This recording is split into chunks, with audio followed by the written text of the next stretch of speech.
diferencias en cuanto a la propia dinámica de los productos, de los futuros y de los ETFs y las posibilidades invirtiendo mediante sistemas de trading. Bien, otra pequeña aclaración que quería hacer y que a veces es muy mal interpretada es el tema de la aversión al riesgo con estos productos. Hay productos que por su naturaleza, por la forma en la que estaban construidos, lo estábamos diciendo antes, son productos que generan mayor nivel de riesgo que otros, aunque estén cotizando sin apalancamiento. Simplemente la volatilidad intradiaria que tienes en estos productos es bastante mayor, mucho mayor en algunos casos, sobre todo cuando hablamos de los productos sobre volatilidad. Entonces, a la hora de construir un portfolio, lo que tenemos que calibrar es muy bien a quién va dirigido ese portfolio, qué perfil de aversión al riesgo tiene el inversor tipo al que está dirigido el portfolio, para seleccionar dentro de esa cesta enorme de productos ETF que tenemos, que son miles en realidad de posibilidades, elegir aquellos que mejor se adapten al nivel de aversión específico de aquella población a la que va dirigida la cartera.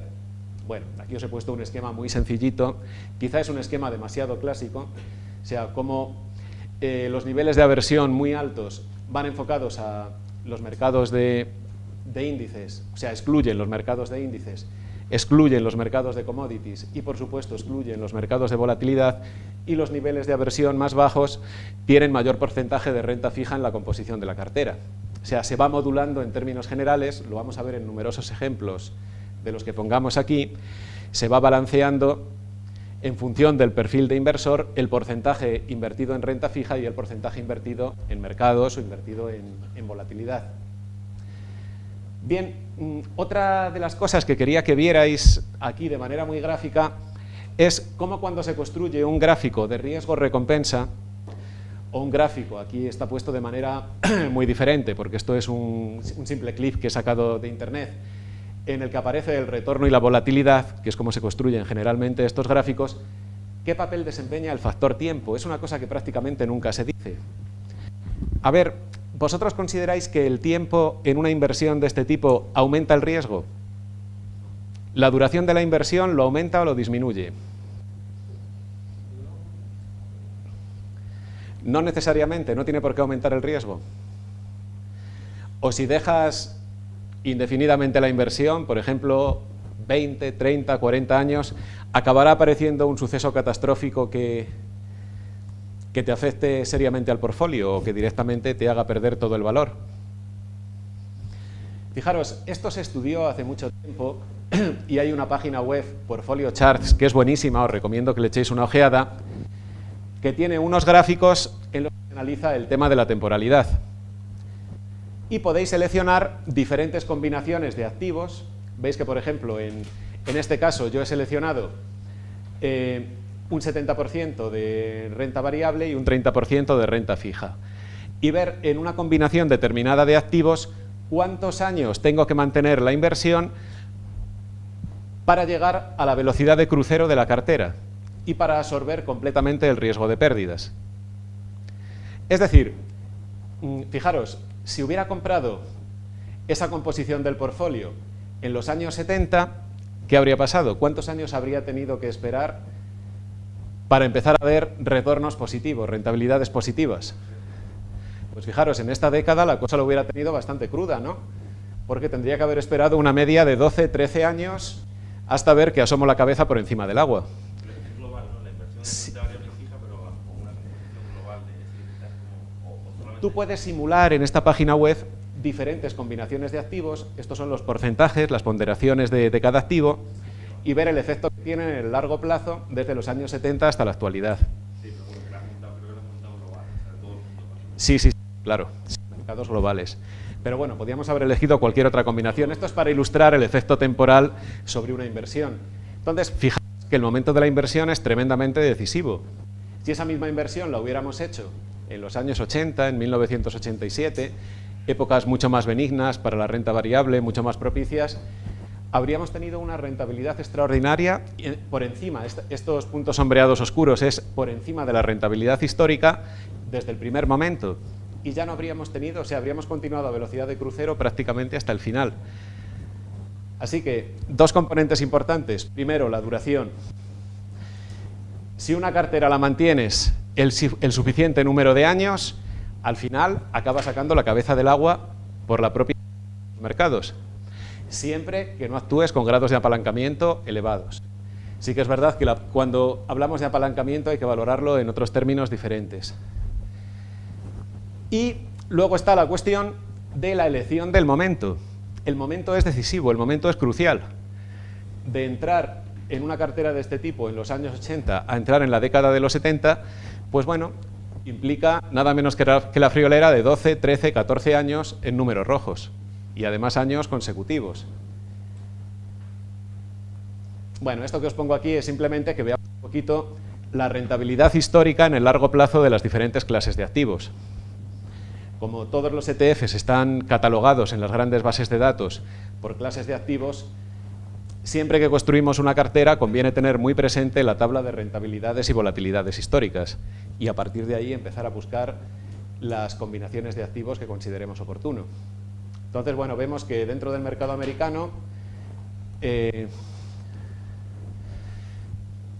la renta variable de calidad predomina, pero con una volatilidad histórica del 15%, y los bonos del tesoro a largo plazo, es decir, los bonos del tesoro de más de 30 años, para entendernos el TLT y compañía, bueno, pues están con una rentabilidad del 6%, pero con una volatilidad histórica algo menor, con una volatilidad en torno al 10-11% aproximadamente.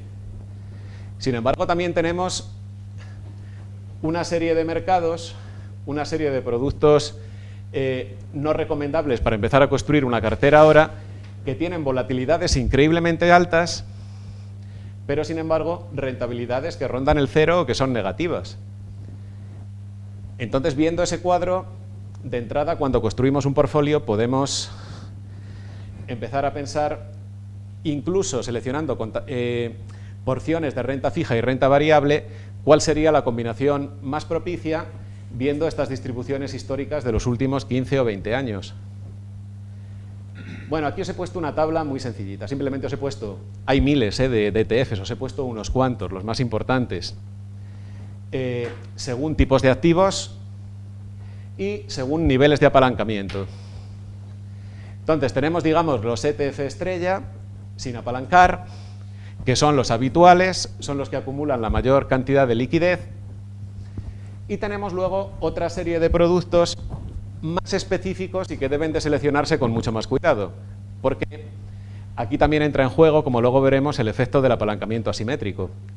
Es decir, por ejemplo, el SPI es un ETF que fundamentalmente sigue al índice SP500, Standard & Poor's 500, y el SSO es un ETF de las mismas características, pero apalancado por 2, con el doble de apalancamiento.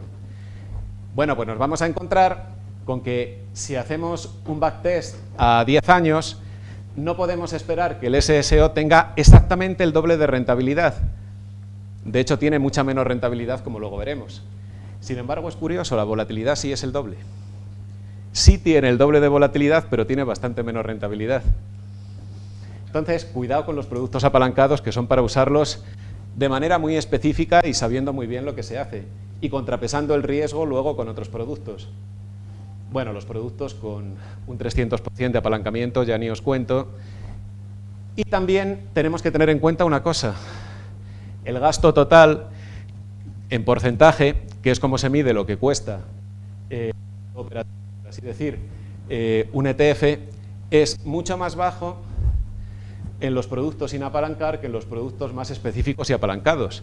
O sea, por ejemplo, estamos hablando en los ETF de esta tabla de un gasto anual promedio de un 0,20%, digamos, de gasto de gestión, y en estos te vas fácilmente al 0,60, 0,80 y en los F inversos incluso más, 0,90, incluso 1%. Claro que teniendo en cuenta lo que cobran los fondos en España, los fondos gestionados en España, de comisiones de gestión, pues bueno, nos puede parecer que incluso un 0,80 al año es muy poco. Pero en fin.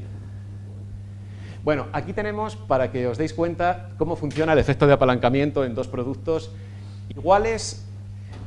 ¿Veis? El SPI y el SSO sobre el SP500, pero uno tiene un apalancamiento de factor 1 y otro de factor 2, el SSO. Fijaros, esta simulación abarca desde 2007 a 2018. En rojo tenéis al SSO, el mismo producto apalancado por 2. Y en azul tenéis al SPI.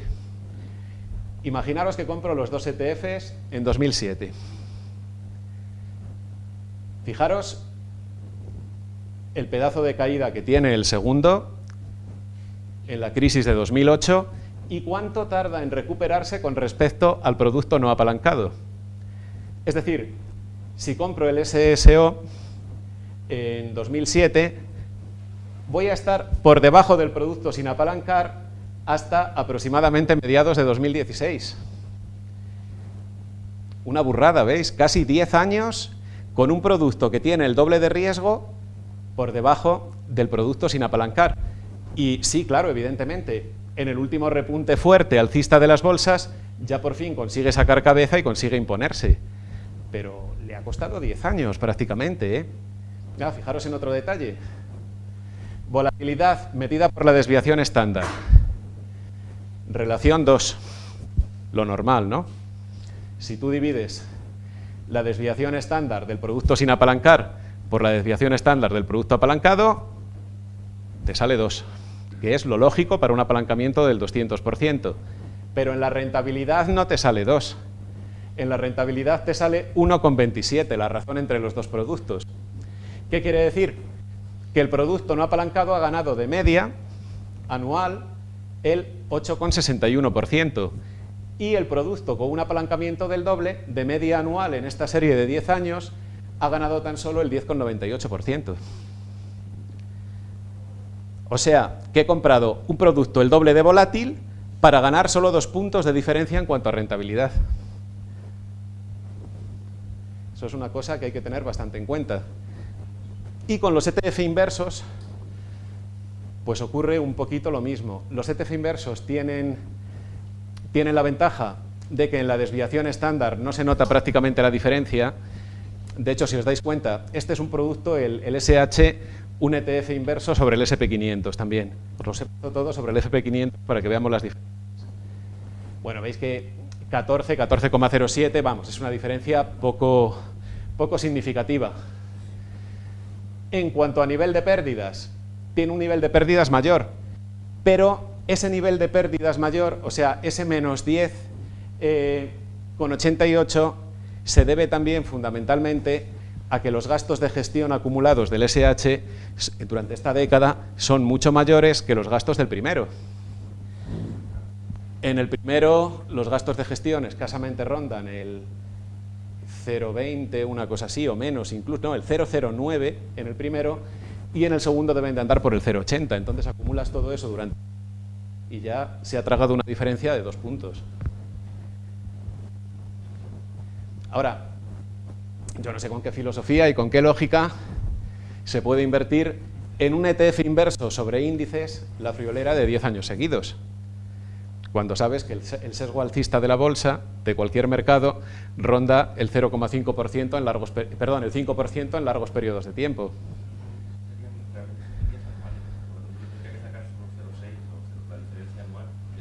No, esto es la rentabilidad anualizada, ¿eh? Es la rentabilidad anualizada, no es la media. La media te saldría un poco más alta en realidad. La media te saldría aquí un 9 y pico y aquí te saldría un 11 y algo. Estamos hablando de rentabilidad compuesta, analizada. Sí, pero digo que incluso con esos datos yo creo que hay algo más, aparte de la diferencia de comisiones, probablemente haya algo más entre la diferencia de rentabilidad. Bueno, también tenemos en cuenta que estamos hablando, o sea, de productos que aunque estructuralmente uno sea el inverso del otro, también está el componente, el cómo se construyen estos productos. O sea, tú puedes construir un producto que replique el SP500 comprando cestas de valores, comprando el subyacente directamente. Pero un producto inverso está claro que solo lo puedes construir con futuros, entonces la diferencia en la construcción también influye. Bien, vamos a hablar de los diferentes tipos de carteras que se pueden construir con ETFs. Hay unos portfolios muy bonitos, muy simples y que yo recomiendo a todo el mundo para empezar, que son los portfolios permanentes. Las carteras permanentes o carteras de asignación estáticas tiene la ventaja de que el único arte está en elegir una buena combinación de activos que soporte todas las marcoépocas, que obtenga rentabilidades, aunque sean muy pequeñas. Nos hemos quedado sin volumen también.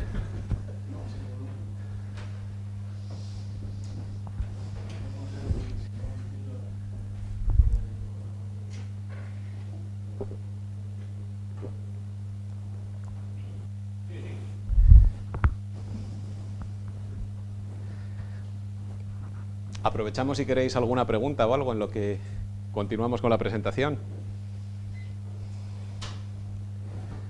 Sí, bueno, aprovecho que hago una pregunta. Iván, has comentado que el momento en el cual empieza la cartera es muy importante, no es lo mismo empezar una cartera a lo mejor en el año no sé, 1980 que en 2000. Cuando uno va a empezar una cartera un poco con estos criterios y tal, a lo mejor el momento de entrada, incluso dentro del mismo año, puede ser muy significativo respecto a los rendimientos que puede obtener al final. Si es un año con mucha variabilidad, por supuesto que sí. Es que puedes tener años, como ocurrió en 2008, en los cuales en enero o en febrero estés teniendo una rentabilidad anualizada del 2% y acabes diciembre con un menos 36%. Entonces, claro, elegir el mes también es una cosa importantísima. Es el momento en general. Claro, además que todo este tipo de asignación de activos y tal, se tiene en cuenta también el momento de empezarlo, no solamente La simulación que está hecha aquí es simplemente de modo didáctico, de modo gráfico, para que veamos en los diferentes años, en 4 décadas, desde los años 70 hasta 2018, cómo el simple hecho de empezar la cartera un año u otro afecta drásticamente a los resultados que obtenemos. Pero no, evidentemente no. Habría que ir, bueno, pues haciendo cómputos mensuales o cómputos diarios para elegir el mes y el día en el que sería más conveniente. Pero bueno, acertar con el mes y el día es poco menos que tarea imposible. Lo que podríamos preguntarnos es si este efecto del momento, del año de empezar, es tan dramático en las carteras con futuros tremendamente granulares, o sea, las carteras con futuros con enfoque intradiario. El hecho de que una cartera intradiaria haga muchas más operaciones a lo largo del año y sea mucho más granular, ¿previene un poco el momento de empezar? Es decir, ¿te daría lo mismo empezar un año que otro en realidad? Pues seguramente sí, ¿no? Tiene muchísima menos relevancia. De hecho, si la cartera tiene una cadencia operativa altísima, te hace del orden de 200 o 300 operaciones al año, y en vez de operar en un solo producto, estás operando en media docena de sistemas, vamos, binomio, sistema, mercado, bueno, pues entonces tendrás del orden de unas 3 o 4.000 operaciones al año. En una cartera de ese tipo ya no es tan importante el efecto tiempo, pero en esta sí.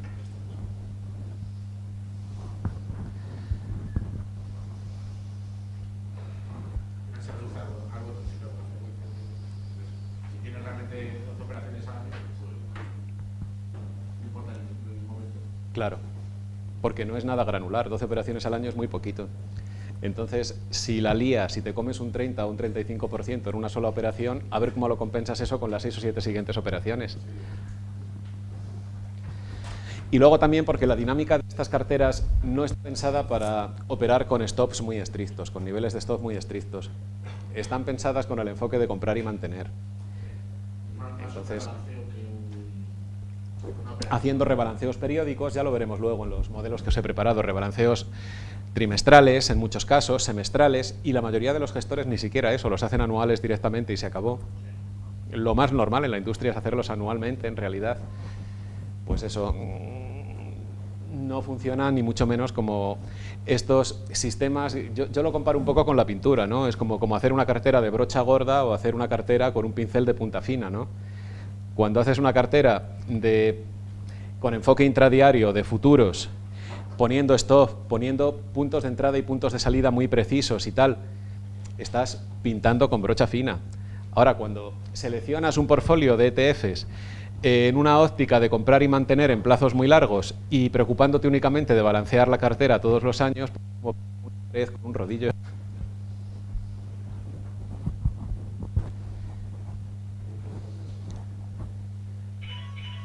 Bueno.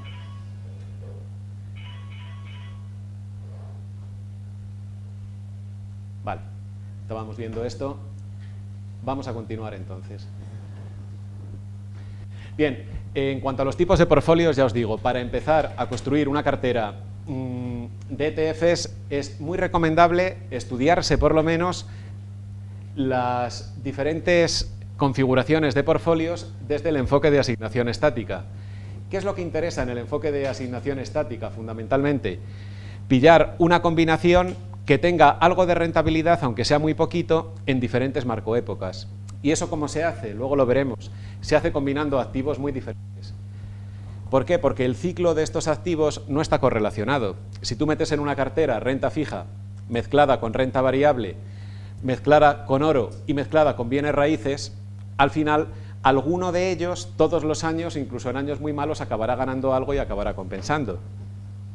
Luego lo veremos. Luego hay otro tipo de enfoque que está muy de moda en la actualidad. Se están escribiendo montones de cosas desde hace varios años sobre carteras tipo Factor Investing o también llamadas carteras Smart Beta, y últimamente sobre las carteras núcleo satélite. Las carteras núcleo satélite están pensadas sobre todo para inversores medios y grandes. ¿Qué hacen? Bueno, pues una inversión tradicional dividiendo el capital en dos partes. Un núcleo, que suele ser siempre más del 50%, lo invierto en una combinación, defendiendo del perfil de riesgo, de renta fija y renta variable. Y el otro, que viene a ser la guinda del pastel, que es un porcentaje bastante menor, hago una gestión mucho más dinámica. Puedo hacer una gestión mucho más dinámica de diferentes maneras, utilizando técnicas de Factor Investing, combinando estilos de gestor, si esa gestión es discrecional, o simplemente con sistemas de trading, que es como la vamos a ver luego nosotros. Y luego está el enfoque puramente dinámico, o el enfoque sistemático, o el enfoque cuantitativo, que es abordar la construcción de los portfolios desde el punto de vista del teaming. Y entonces buscamos estrategias bien basadas en el dual momentum, luego veremos lo que es, o carteras de tipo de rotación de activos, en los que hay una muy fuerte rotación cíclica de los activos, o carteras de tipo adaptativo, que van balanceando, pero los balanceos son continuos, en función de la volatilidad acumulada por los diferentes productos. Van promediando la cantidad de valores que compro en unos o en otros, en función de la volatilidad que van acumulando. Luego lo vamos a ver con mucho más detalle en cada ejemplo. Bien, aquí tengo un poco las características generales de cada modelo. Veis, los de asignación estática, lo que os decía, son modelos basados en la ciclicidad de los mercados. Ojo, no puedo ponerme a construir un modelo de asignación estática si no tengo conocimientos de macroeconomía suficientes para tener un cuadro general de la dinámica de los mercados a largo plazo, o sea, a plazos de 20, de 30, de 40 años. Y ver cómo en el ciclo de los mercados unos productos tienen una rentabilidad diferencial con respecto a otros en diferentes fases del ciclo. Luego tenemos que buscar un activo que sea dominante en cada fase. Por ejemplo, un activo que gane dinero en los ciclos expansivos, otro activo que gane dinero con las inflaciones, otro con las deflaciones, etc. Siempre encontramos algún activo que gana algo de dinero en un punto determinado del ciclo económico, pero tenemos que identificar y caracterizar bien ese ciclo y cuantificarlo, y al mismo tiempo elegir los activos que mejor encajan en cada uno de los momentos del ciclo. Cuando hablo de momentos del ciclo, entendámonos, un momento del ciclo puede durar 3, 4, 5 años perfectamente. Daros cuenta que un ciclo completo de los mercados puede ser un periodo entre 12 y 15 años. En ese periodo tenemos una fase expansiva, una fase lateral o de consolidación, una fase contra la economía, una fase deflacionaria incluso. Bien, pues en cada una de esas fases es en las que tenemos que encontrar un activo dominante que sea capaz de ganar dinero, que sea capaz de aprovechar las características de esa fase del ciclo. Por ejemplo, habéis oído hablar muchas veces del oro como valor refugio. Bueno, pues en un determinado momento del ciclo habría que ponderar mucho más el oro, por ejemplo, que la renta variable.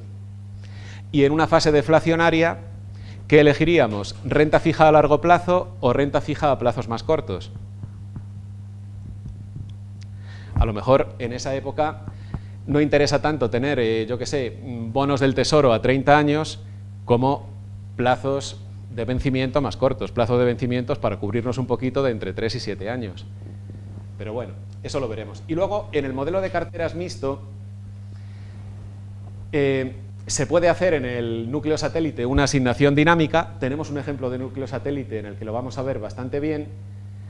Y en el otro, en el Factor Investing, pasa un poco lo mismo que con los modelos de asignación estática. Conviene tener unos conocimientos bastante amplios de economía general, entre otras cosas para estudiar las teorías factoriales y ver cómo esas teorías factoriales sacan partido a algunos estudios teóricos, algunos modelos que hicieron Fama y French hace muchos años y que luego han continuado en la economía, y que estudian por qué determinadas empresas tienen un sesgo sistemático por encima o por debajo del mercado. Y ese sesgo se convierte en un factor que luego nosotros podemos aprovechar. Así que si somos capaces de clasificar todas las empresas por factores, podremos elegir el factor más adecuado en cada momento. Bien, estos son los 9 modelos de cartera que quería mostraros. 2 de asignación estática, 1 de Factor Investing, otro que sigue la metodología núcleo satélite. No sé si alguno de vosotros habéis leído un artículo que publiqué hace como un mes o así en Hispatrading. ¿Lo habéis leído? Habla fundamentalmente de esto, de cómo se construyen carteras núcleo satélite, y la parte satélite se intenta gestionar desde un enfoque sistemático.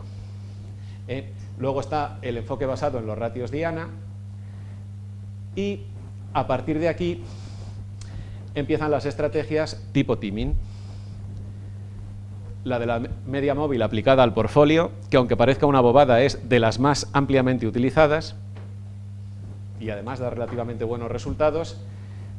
Las estrategias rotacionales, tanto para renta variable como para bonos, y las estrategias más específicas, el dual momentum, que da muy buenos resultados, y la asignación adaptativa, que no da retornos excesivamente elevados, pero sin embargo contribuye a gestionar el riesgo muy bien. Es una de las estrategias que mejor modulan el riesgo. Bien, aquí tenemos el primer portfolio que he construido. ¿Veis? Este es de tipo de asignación estática y está pensado para una aversión al riesgo muy baja. ¿Qué significa aversión al riesgo muy baja? Bueno, pues que tendríamos que cuantificarlo. Al diseñar el fondo, al diseñar la cartera, tendríamos que fijar unos objetivos de rentabilidad y riesgo que fueran consecuentes con el inversor tipo. Si hemos dicho que la aversión al riesgo es muy baja, entonces nos podemos ir a una rentabilidad media en torno al 8%.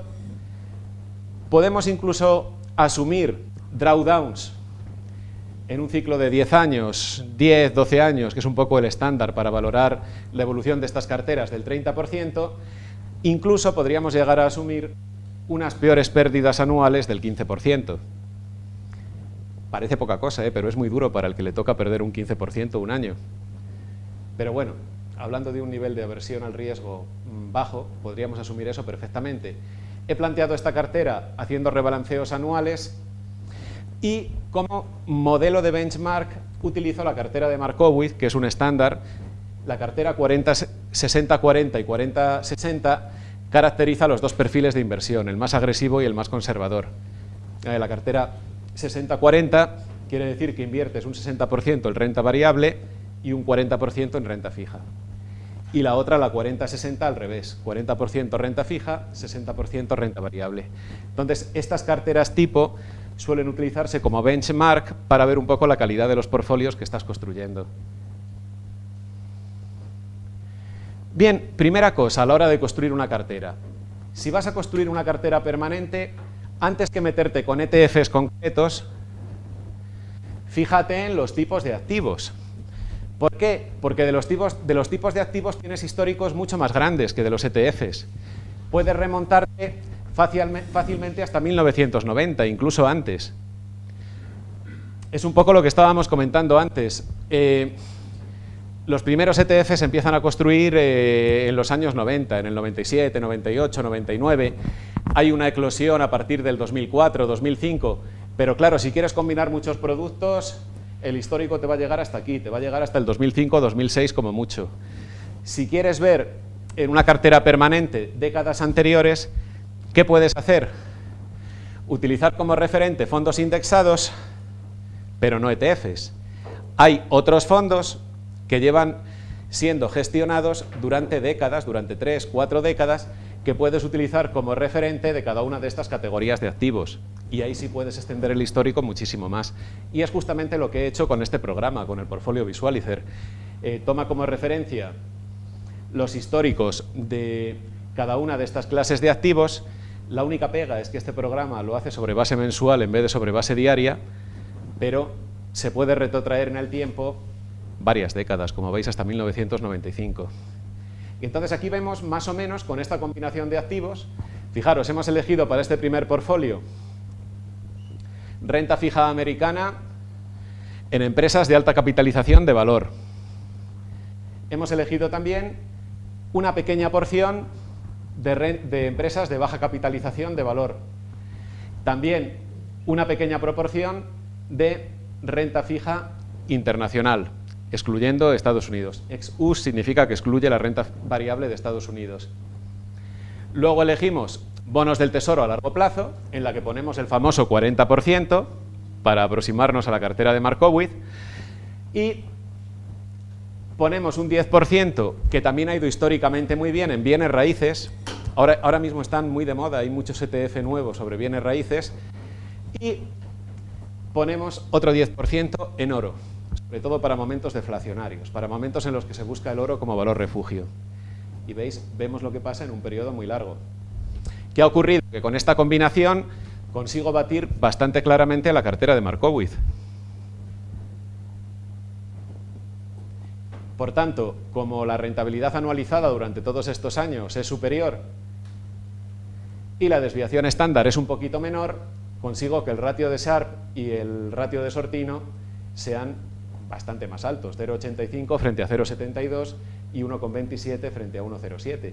Pero además consigo una cosa muy importante: como he metido el oro y he metido los bienes raíces, además de la renta fija, claro, consigo que la descorrelación con los mercados sea bastante mayor, sea una correlación del 0,69, en la otra es el 0,99. Bien, cuando estamos diseñando una cartera, conviene trazar el gráfico de la frontera eficiente. No sé si todos habéis estudiado economía y sabéis estos gráficos de retorno, desviación estándar y el cómo se construye la frontera eficiente de diferentes productos y tal. Simplemente es un gráfico en el que pones el retorno esperado en el eje de las Y's y en el eje de las X pones la desviación estándar anualizada de los productos.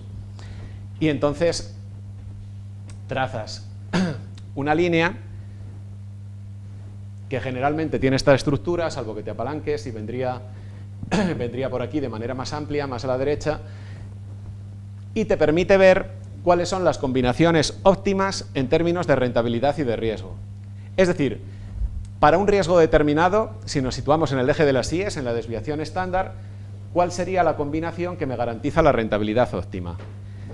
Imagínate que mi aversión al riesgo es solamente del 10%. No quiero ver en mi cartera, ni por asomo, riesgos superiores al 10%.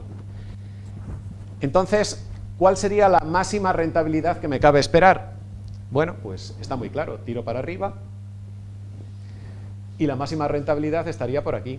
Estaría en torno al 10 y algo, al 10,5 por ahí por ciento.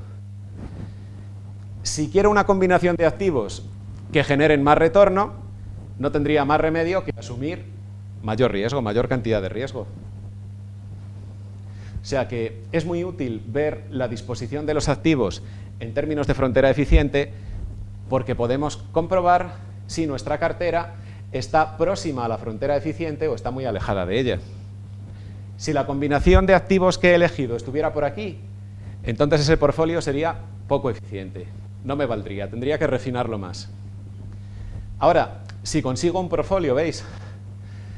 Este rojo es el nuestro, el portfolio que nosotros hemos creado. Y este azul es la cartera tangente, el portfolio tangente, es decir, el portfolio óptimo en términos de Sharpe, el que maximiza el ratio de Sharpe, que es la que se llama también cartera ideal de Markowitz, ¿no? Bueno, pues vemos que están muy próximos el portfolio que yo he creado con lo que sería el portfolio tangente. Entonces, vemos que es prácticamente óptimo ese portfolio. Hemos elegido una combinación óptima de activos y de ponderaciones. Bien, ¿cómo convertimos esto luego en un portfolio viable? Bueno, pues los activos los vamos sustituyendo por productos invertibles. En este caso los vamos sustituyendo por ETFs.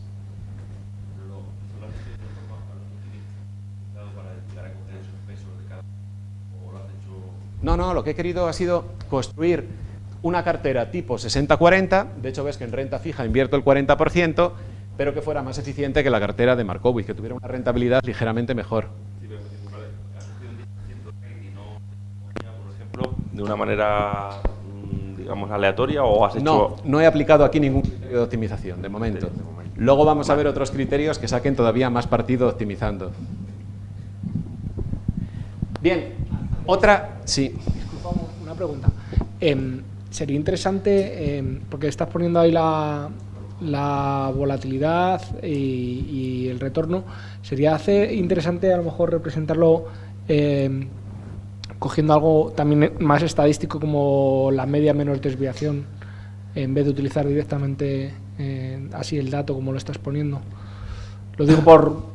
Bueno, simplemente es que en estos gráficos de la frontera eficiente, básicamente por construcción, se suele utilizar como referente de riesgo la desviación estándar anualizada y como referente de expectativa de retorno el retorno histórico anualizado, ya. Pero puedes poner la media perfectamente si quieres. Lo digo por... Vamos, de hecho son gráficos media varianza, se llaman gráficos de media varianza. Sí, pero ¿qué ocurre? Que tienes la desviación que se altera bastante con el tiempo y a lo mejor interesa, no sé, suavizarla de alguna manera para...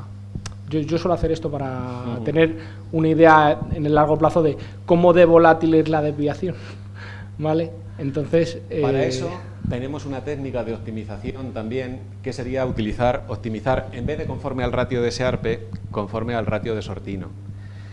¿Por qué? Porque el ratio de Sortino utiliza como divisor la desviación estándar de las pérdidas, no la desviación estándar global, y eso contribuye a optimizar mejor el balance entre retorno y riesgo.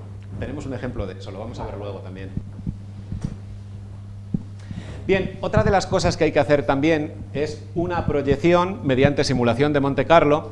Esta aplicación lo hace estupendamente, me gustaría que la manejarais y la vierais por vuestra cuenta. Haciendo una simulación de Monte Carlo de 10.000 combinaciones posibles de la cartera, de 10.000 puntos de datos. Es decir, te construye 10.000 carteras alternativas. Y entonces te va situando la rentabilidad esperada y el drawdown de esas carteras en percentiles. Bien, viendo este gráfico, ¿qué podríamos decir? ¿Qué nos cabe esperar en los próximos 20 años? ¿Nos cabe esperar un resultado promedio de este tipo, situado en torno al percentil 50? Aproximadamente. Desde luego lo que está claro es que tendríamos que tener una suerte extraordinaria para irnos al percentil 90. O sea, tendría que haber una suma de casualidades impresionantes en estos 20 años para que obtuviésemos el rendimiento máximo según Monte Carlo, según una simulación de Monte Carlo. Y también hay que decir que tendríamos que tener una malísima suerte para situarnos por debajo del percentil del 10%. Pero aquí tendríamos solo un 10% de probabilidades de ganar menos que esto. Lo cual quiere decir que tendríamos un 90% de posibilidades de estar en esta dirección. Así que este es el motivo por el que conviene hacer simulaciones de Monte Carlo detalladas. A mí me gusta hacerlas más que por el retorno esperado, que prácticamente me fijo muy poquito en él, por el riesgo acumulado, por el balance de riesgo que me espera en una sucesión larga. Fijaros, por ejemplo, en el histograma del máximo drawdown. Veis que si nos situamos en este percentil, en el percentil de 50%, bueno, pues estamos en torno al 17, 18, 19 de drawdown, ¿no? Pero puede ocurrir perfectamente, y ahí no deberíamos de engañar a las personas que inviertan en nuestra cartera, que se den drawdowns mucho más elevados.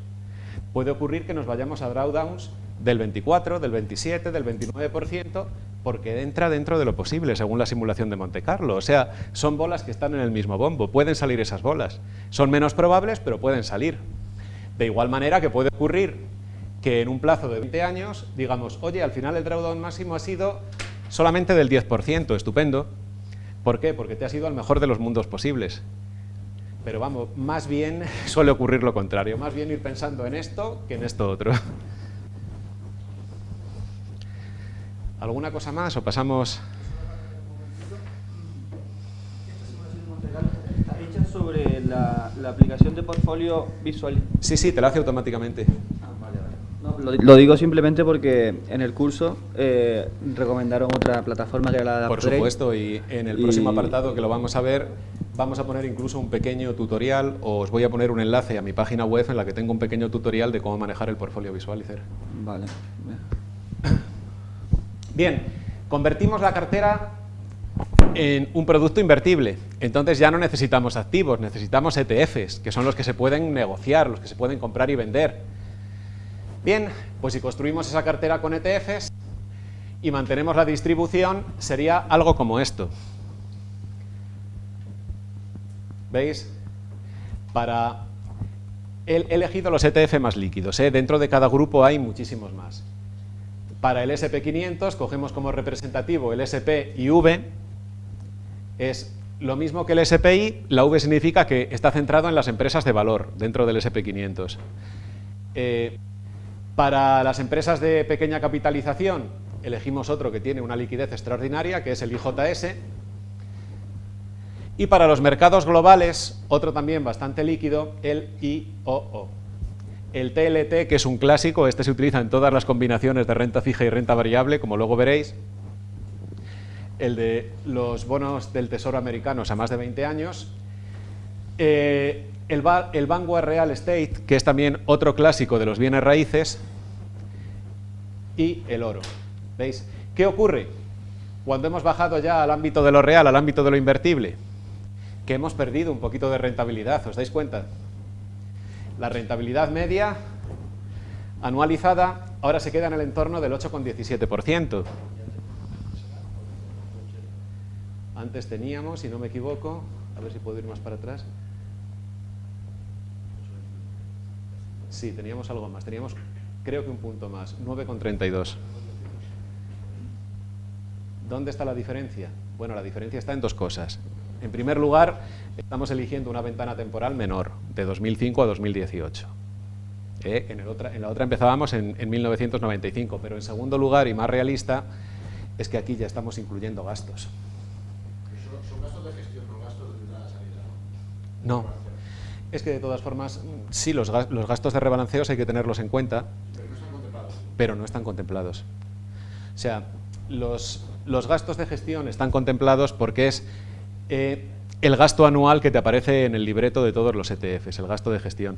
El otro ya depende de tu broker. Incluso hay algunos ETFs que tienen convenios con los brokers y no te cobran por entrar y salir. Hay una lista de ETFs en los cuales no pagas por comprar. Pero la trampa está en que no suelen ser los ETFs más líquidos. Con lo cual lo hacen para promocionarlos y para ganar liquidez, pero a ti no te convienen porque lo que no ganas pagándole al broker por comprar el ETF lo vas a pagar en deslizamiento, corregido y aumentado. Con lo cual tampoco te interesa tanto. Y aquí faltaría también el riesgo de divisa para nosotros, para inversores en euros. Ah, claro, por supuesto. Esto está basado en una cartera que se invierte en dólares desde el principio. Si hay una devaluación tremenda de la divisa, pues claro, eso también habría que contemplarlo. Hay modelos para contemplar también la devaluación y hay carteras cubiertas que cubren las posiciones de operar en dólares a operar en... Claro, todo tiene coste, evidentemente. Es como pagar un seguro.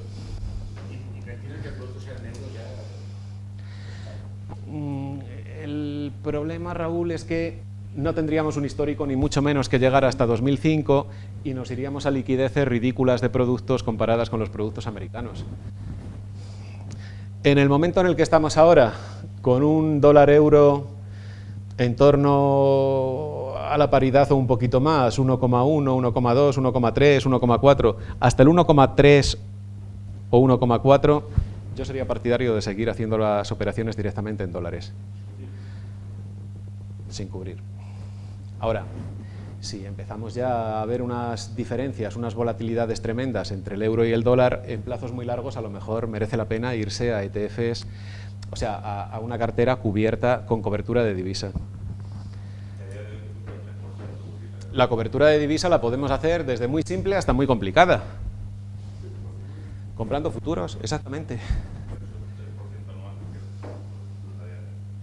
Ya, pero ya te digo que es como comprar un seguro, es la póliza que estás pagando por el riesgo de divisa. Hay también ETFs de divisa cubierta, son una categoría, pero es que tienen muy poquito histórico, arrancan en 2010 o por ahí. Y no... Sí.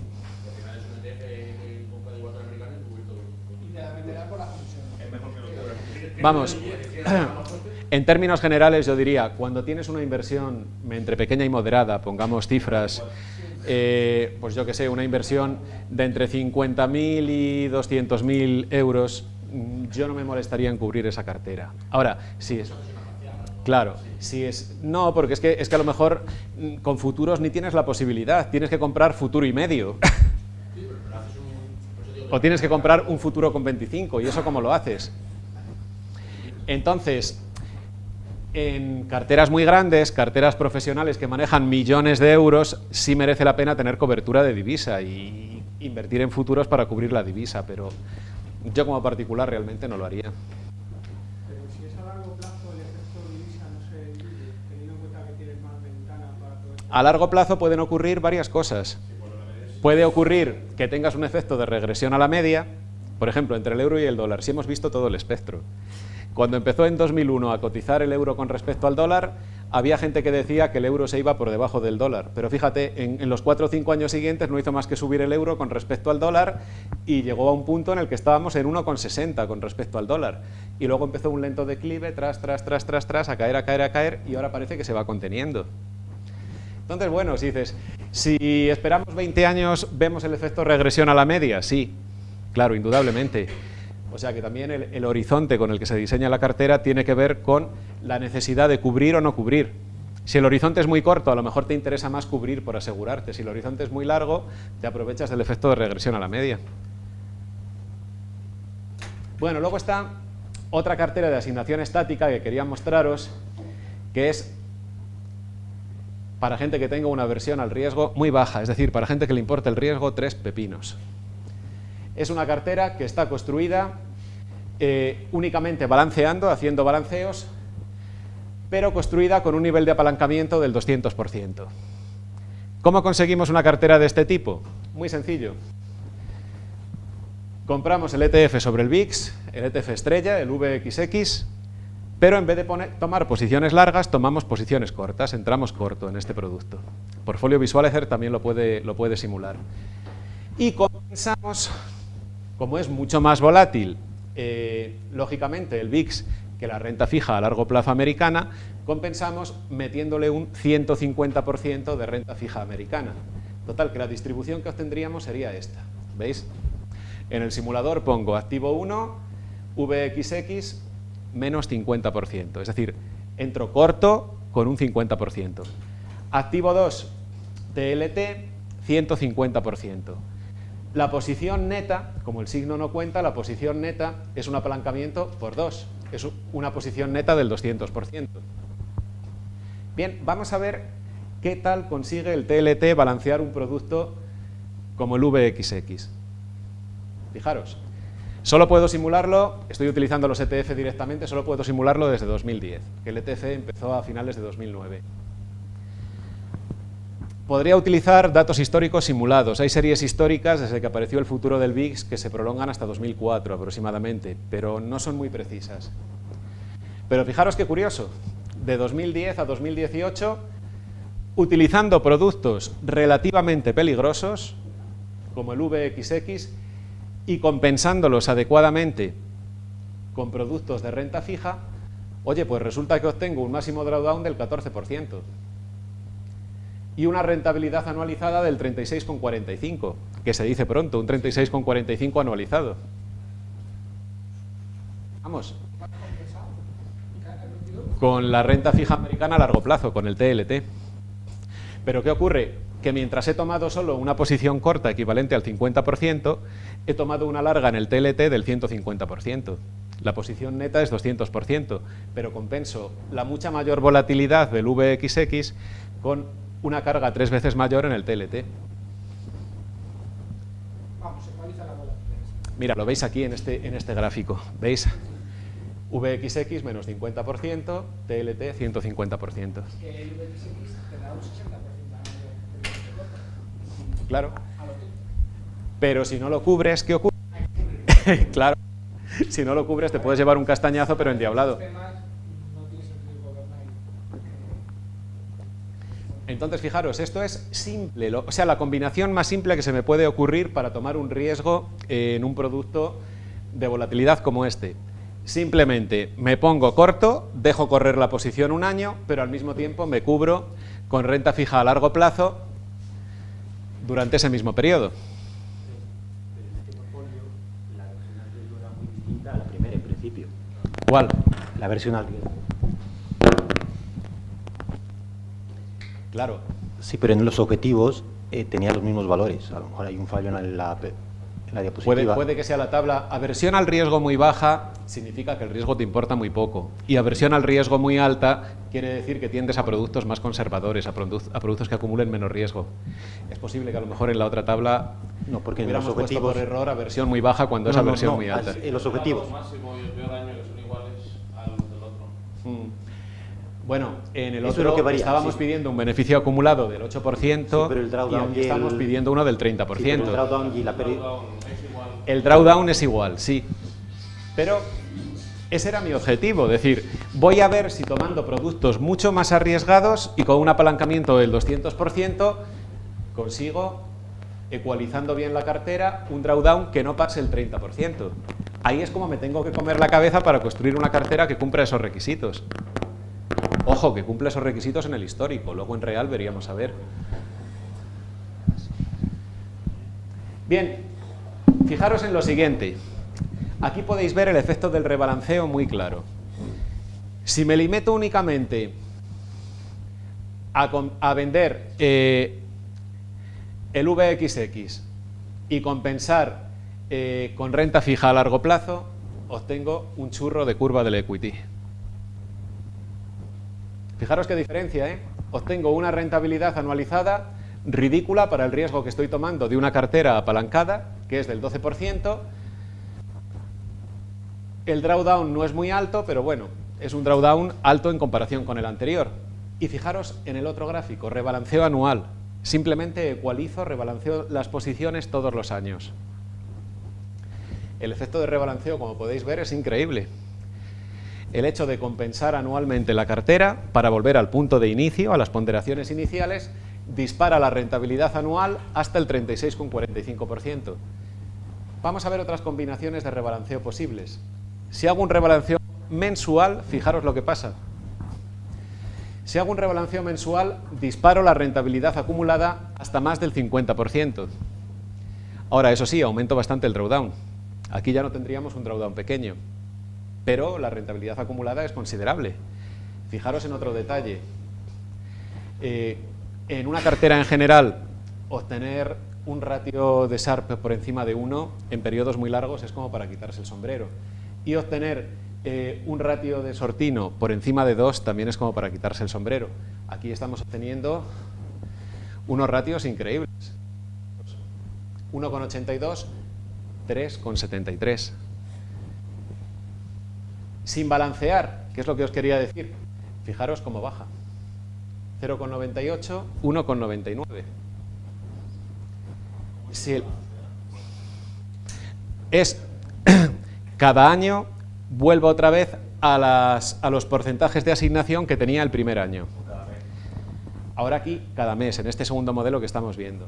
Y en este otro ya no utilizo una configuración temporal, utilizo bandas. Es decir, cuando uno de los activos se desfasa un 5% hacia arriba o un menos 20% hacia abajo, inicio el rebalanceo. O sea, establezco dos bandas, una de retorno, otra de riesgo, y entre esas dos bandas no dejo que la rebase en ningún momento. En el momento que la rebasa, hago un nuevo rebalanceo, ecualizo otra vez la cartera. Claro, el rebalanceo en este caso está muy claro. Es asegurarme de que el VXX es exactamente un 50% y el TLT es exactamente un 150% en el peso global de la cartera y ya está. Tendré que calcular cuántos contratos, cuántas acciones de uno y de otro ETF tengo que comprar en función de cómo estén cotizando en ese momento, pero asegurándome que los porcentajes se mantienen estables. Una duda, estás comparando, estaba diciendo que al hacer Estás comentando que al hacer el rebalanceo mensual empeoramos el drawdown, pero la pregunta es para entenderlo simplemente, es en el caso anterior, cuando no había rebalanceo mensual, ¿el dato que obtenemos de máximo drawdown se está midiendo año a año o intraaño también? No, el máximo drawdown, el portfolio visualizer, Sí. lo calcula en la serie completa, en los 10 años. Pero día a día, es decir, si Día a hay un día. intraday... El riesgo lo calcula día a día, vale. sin embargo las rentabilidades... Es que es muy sencillo, mira, cuando utilizas barras mensuales, igual que cuando utilizas barras diarias, tienes 4 puntos de datos, máximo, mínimo, cierre. Si utilizas el dato de mínimo para calcular el drawdown, pues ya Ya lo no estás tienes. incluido. Bueno, otra cosa que os iba a decir, decías, en cuanto al máximo drawdown, sí, nos vamos al 34%, pero esto nos demuestra, como siempre que ocurre en el mundo de los sistemas y de la inversión, que no hay nada gratis. Que si quieres forzar la máquina para obtener una rentabilidad mucho más alta, paralelamente tienes que estar dispuesto a asumir mucho más riesgo. El rebalanceo ese, has puesto las bandas, entiendo que son de porcentaje, sobre una media, o has puesto unas bandas desde el punto en el que has rebalanceado. No, lo que estoy midiendo con este rebalanceo es que si la rentabilidad de uno de estos productos sube más de un 5%, Desde el punto donde entraste. desde el punto en el que entré, Vale, era por- o la por volatilidad aclararlo. cae un 20%, reinicio otra vez el proceso de Yo te había rebalanceo. entendido, ¿vale? Pero no quedaba claro y por eso te he hecho la pregunta. Eso lo hace automáticamente la aplicación cuando pones esta configuración. Bien, y luego entramos ya en carteras, digamos, semidinámicas. Carteras que siguen siendo estáticas, pero la propia elección de los activos y la propia gestión hace que sean algo más que las carteras meramente estáticas. Bien, vamos a ver cómo se construye una cartera muy rapidito, tipo Smart Beta o Factor Investing. Aquí vamos a irnos a una versión al riesgo moderada y no vamos a pisar mucho el acelerador, vamos a ir con un apalancamiento, sin apalancamiento, factor 1. ¿Qué esperamos obtener? Bueno, pues esperamos que como consecuencia de haber elegido bien los factores, consigamos aumentar la rentabilidad anualizada hasta el 9% o por encima del 9%. Y también como consecuencia de haber elegido bien los factores, no obtengamos un drawdown máximo superior al 25%, cuando el del mercado está en el 40 y tantos o en el 50 en ese periodo. Bien, vamos a ver si se consigue. El benchmark que vamos a utilizar aquí es el mercado, simple y llanamente. Y como benchmark de mercado, una de las referencias que se suele poner es este índice, el Vanguard 500 Index Investor, que es el que mejor replica el comportamiento del mercado americano. Bien, cuando hablamos de factores, tenemos identificados un montón de ellos. Os he puesto los principales en esta tabla, pero hay muchos más. El primero es lo que se llama el premio de tamaño. Small minus big, premio de tamaño. Quiere decir qué rentabilidad extra obtenemos si seleccionamos empresas de pequeño tamaño, de pequeña capitalización, con respecto a empresas de gran capitalización. El otro es el premio de valor. ¿Qué revalorización adicional obtendríamos si utilizamos empresas de valor en lugar del conjunto de las empresas del mercado? Es decir, si filtramos por empresas de valor. Y tendríamos muchos criterios más. Uno de los más rentables, como podéis ver, es precisamente este, empresas de baja beta. ¿Por qué? Porque esas empresas de baja beta están infravaloradas con respecto al mercado, normalmente. Y entonces son empresas que con el tiempo pueden tender a disparar su rentabilidad a un ritmo superior al del mercado. Bien, tenemos muchos ETF específicos que están construidos ya con un enfoque factorial. Estos ETFs que os he puesto aquí son todos ETF factoriales. ETFs que ya es un producto en sí mismo Smart Beta, ya es una cartera, por así decir. O sea, no es un ETF que replique índices, ya es una cartera gestionada con este enfoque. Por ejemplo, de baja volatilidad tenemos algunos productos muy buenos, como el SPLV, que invierte en acciones con baja beta del SP500. En dividendo tenemos el SDI, que me gusta a mí mucho, que son las empresas que dan mayor dividendo en el SP500, una selección de las empresas que dan mayor dividendo. ¿Qué ocurre? Que todos los años las van cambiando, van seleccionando el grupo de empresas con mayor dividendo y van sacando de la cartera aquellas que van dando un dividendo inferior.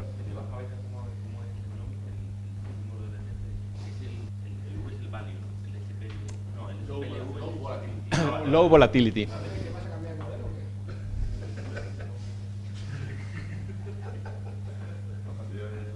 Bueno, vamos a ver, de todos estos ETF posibles, que son muchos, me he centrado sobre todo en estos tres, en los que hacen una selección de empresas teniendo en cuenta el dividendo, teniendo en cuenta que den un buen dividendo, los que se centran en tamaño, los que tienen en cuenta el factor tamaño y los que tienen en cuenta el factor crecimiento.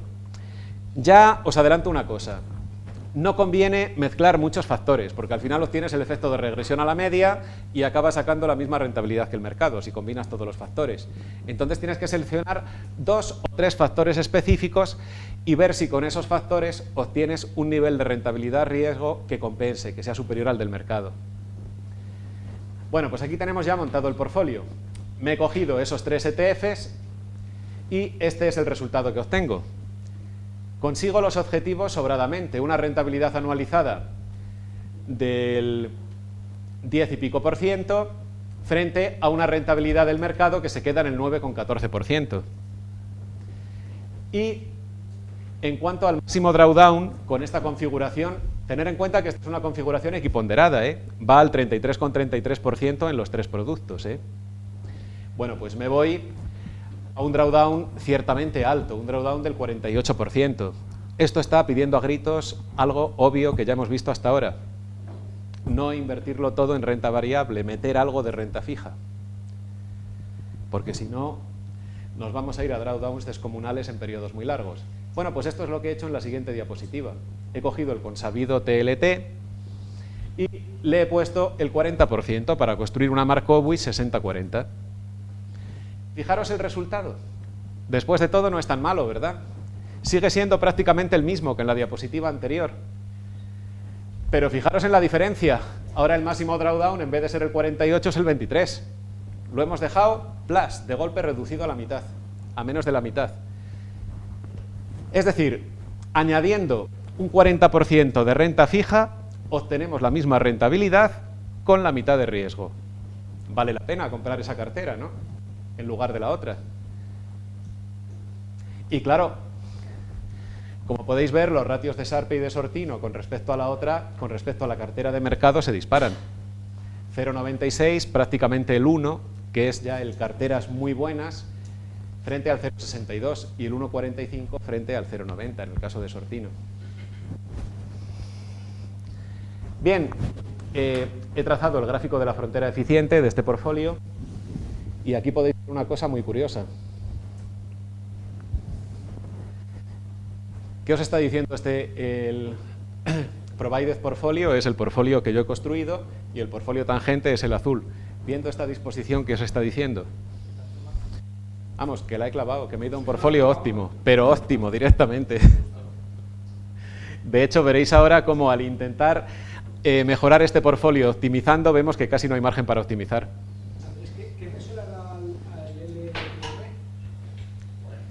40%. Es que he querido compararlo con una cartera de Markowitz típica 60-40, entonces por eso le he metido a la renta fija el 40%. El TLT. Fijaros qué curioso. Hago una equiponderación teniendo en cuenta la volatilidad, lo que se llama el modelo Risk Parity. Lo que hago es compensar el porcentaje en el que invierto en función de la volatilidad de cada activo.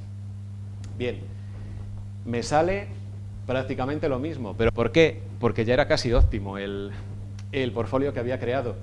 Sí es verdad que consigo reducir el drawdown un poquito más, baja del 25 al 24%, y sí es verdad que el peor año lo dejo en el 7%, pero prácticamente no merece la pena.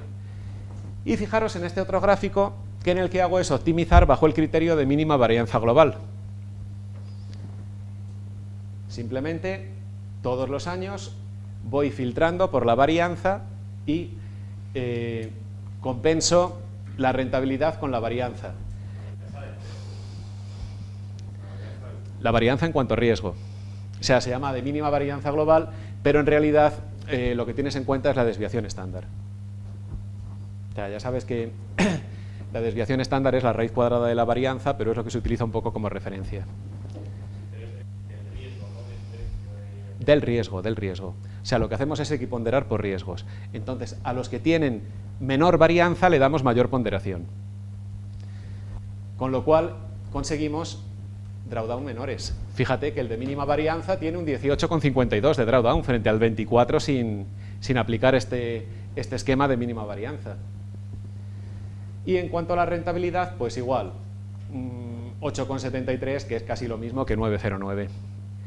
Pero lo curioso es que he construido ya de partida una cartera tan bien ecualizada, tan buena, que los cambios son muy pequeñitos, como podéis ver. O sea, en el mejor de los escenarios posibles y con un optimizador funcionando a pleno rendimiento, las soluciones que obtengo son muy discretitas. Bien, vamos a la configuración de una cartera tipo núcleo satélite.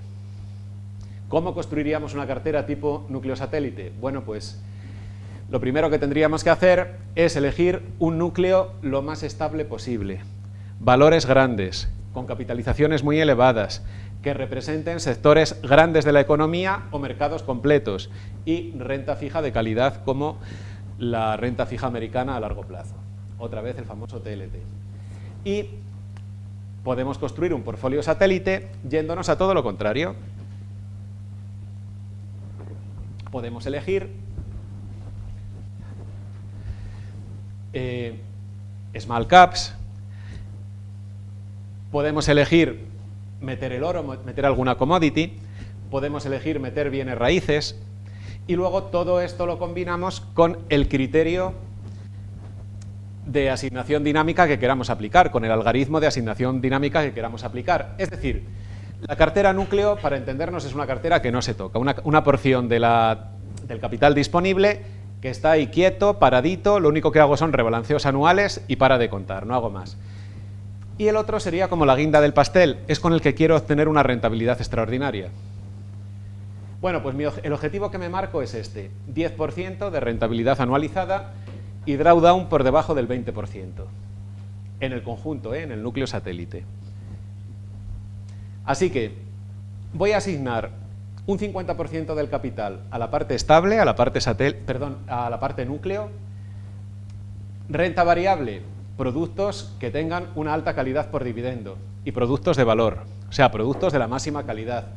Renta fija, bonos del tesoro a largo plazo de la mayor calidad posible, que es la deuda pública estadounidense. La parte satélite. Bueno, pues para la parte satélite voy a elegir un modelo más alegre, más atractivo, un modelo de asignación dinámica basado en el dual momentum. Luego veremos otro portfolio hecho con el enfoque dual momentum. Y rotación de índices. Una rotación en la cual vamos alternando índices con el oro y con los bienes raíz, continuamente. Bueno, pues aquí tenemos el núcleo, por un lado. Veis que curiosamente, ¿qué le pasa al núcleo? Que la rentabilidad ajustada por riesgo ya es mucho mejor que la de la cartera del mercado a palo seco, ¿no? Ya de entrada hemos elegido mejores productos. ¿Por qué? Porque hemos cogido las empresas más grandes, más capitalizadas y con mejor dividendo, y hemos excluido todo lo demás. Y además hemos añadido renta fija para suavizar el drawdown. Así que esta va a ser la parte estable de la cartera. La otra, la parte satélite. Bien, utilizamos el algoritmo de dual momentum con esta configuración que tenéis aquí. El portfolio visualizer simula también automáticamente esto metiendo los parámetros que queráis. De hecho, esto es el menú del portfolio visualizer. Y ya veis lo que ocurre. Utilizando este algoritmo nos vamos a una rentabilidad media anualizada del 14,40% con un drawdown de tan solo el 15,17%. O sea, un drawdown ridículo para ser una cartera de renta variable y una rentabilidad anualizada muy buena.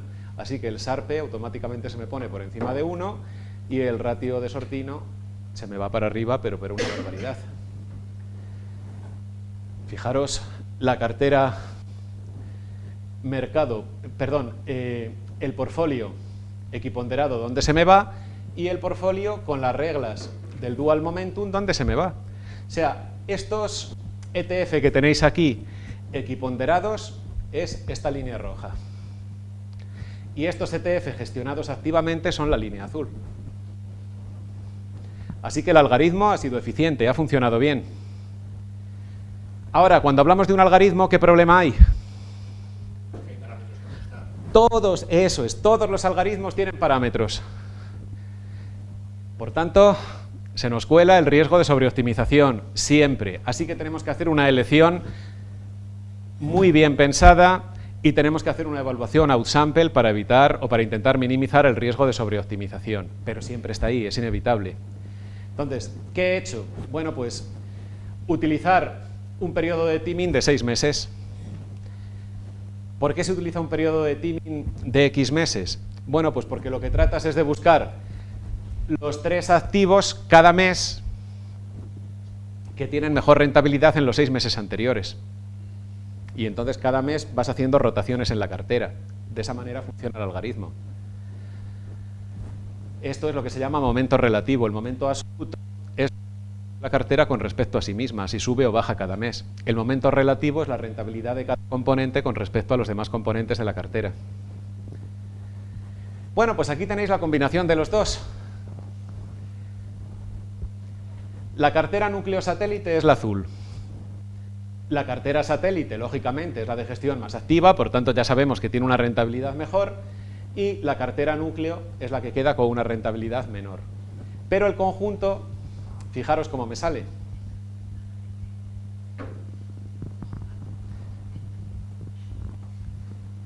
Me sale con una rentabilidad anualizada del 11,79 y me sale con un drawdown muy pequeñito del 15,45, así que esta estrategia en sí misma ha merecido la pena.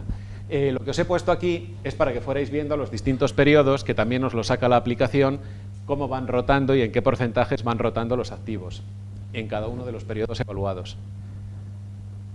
Y aquí os pone la rentabilidad del portfolio núcleo satélite, la rentabilidad del portfolio núcleo y la rentabilidad del portfolio satélite, para que lo vayáis viendo todo mes a mes. En el programa os sale la lista completa. Bien, vamos a una cartera típica que siempre me ha gustado a mí, que es el enfoque de ratios Diana, que es cogerte un ratio como el Sortino, el Sharpe, minimizar la varianza, minimizar el valor en riesgo y utilizar ese ratio para balancear, para hacer balanceos progresivos todos los años y ver dinámicamente qué resultado tienes. Creo que de esto hablamos José Luis y yo el año pasado, ¿no? Y construimos un modelo aplicado a carteras de futuros, aplicado a carteras para sistemas de trading. Bien, vamos a ver cómo se puede obtener esto para ETFs.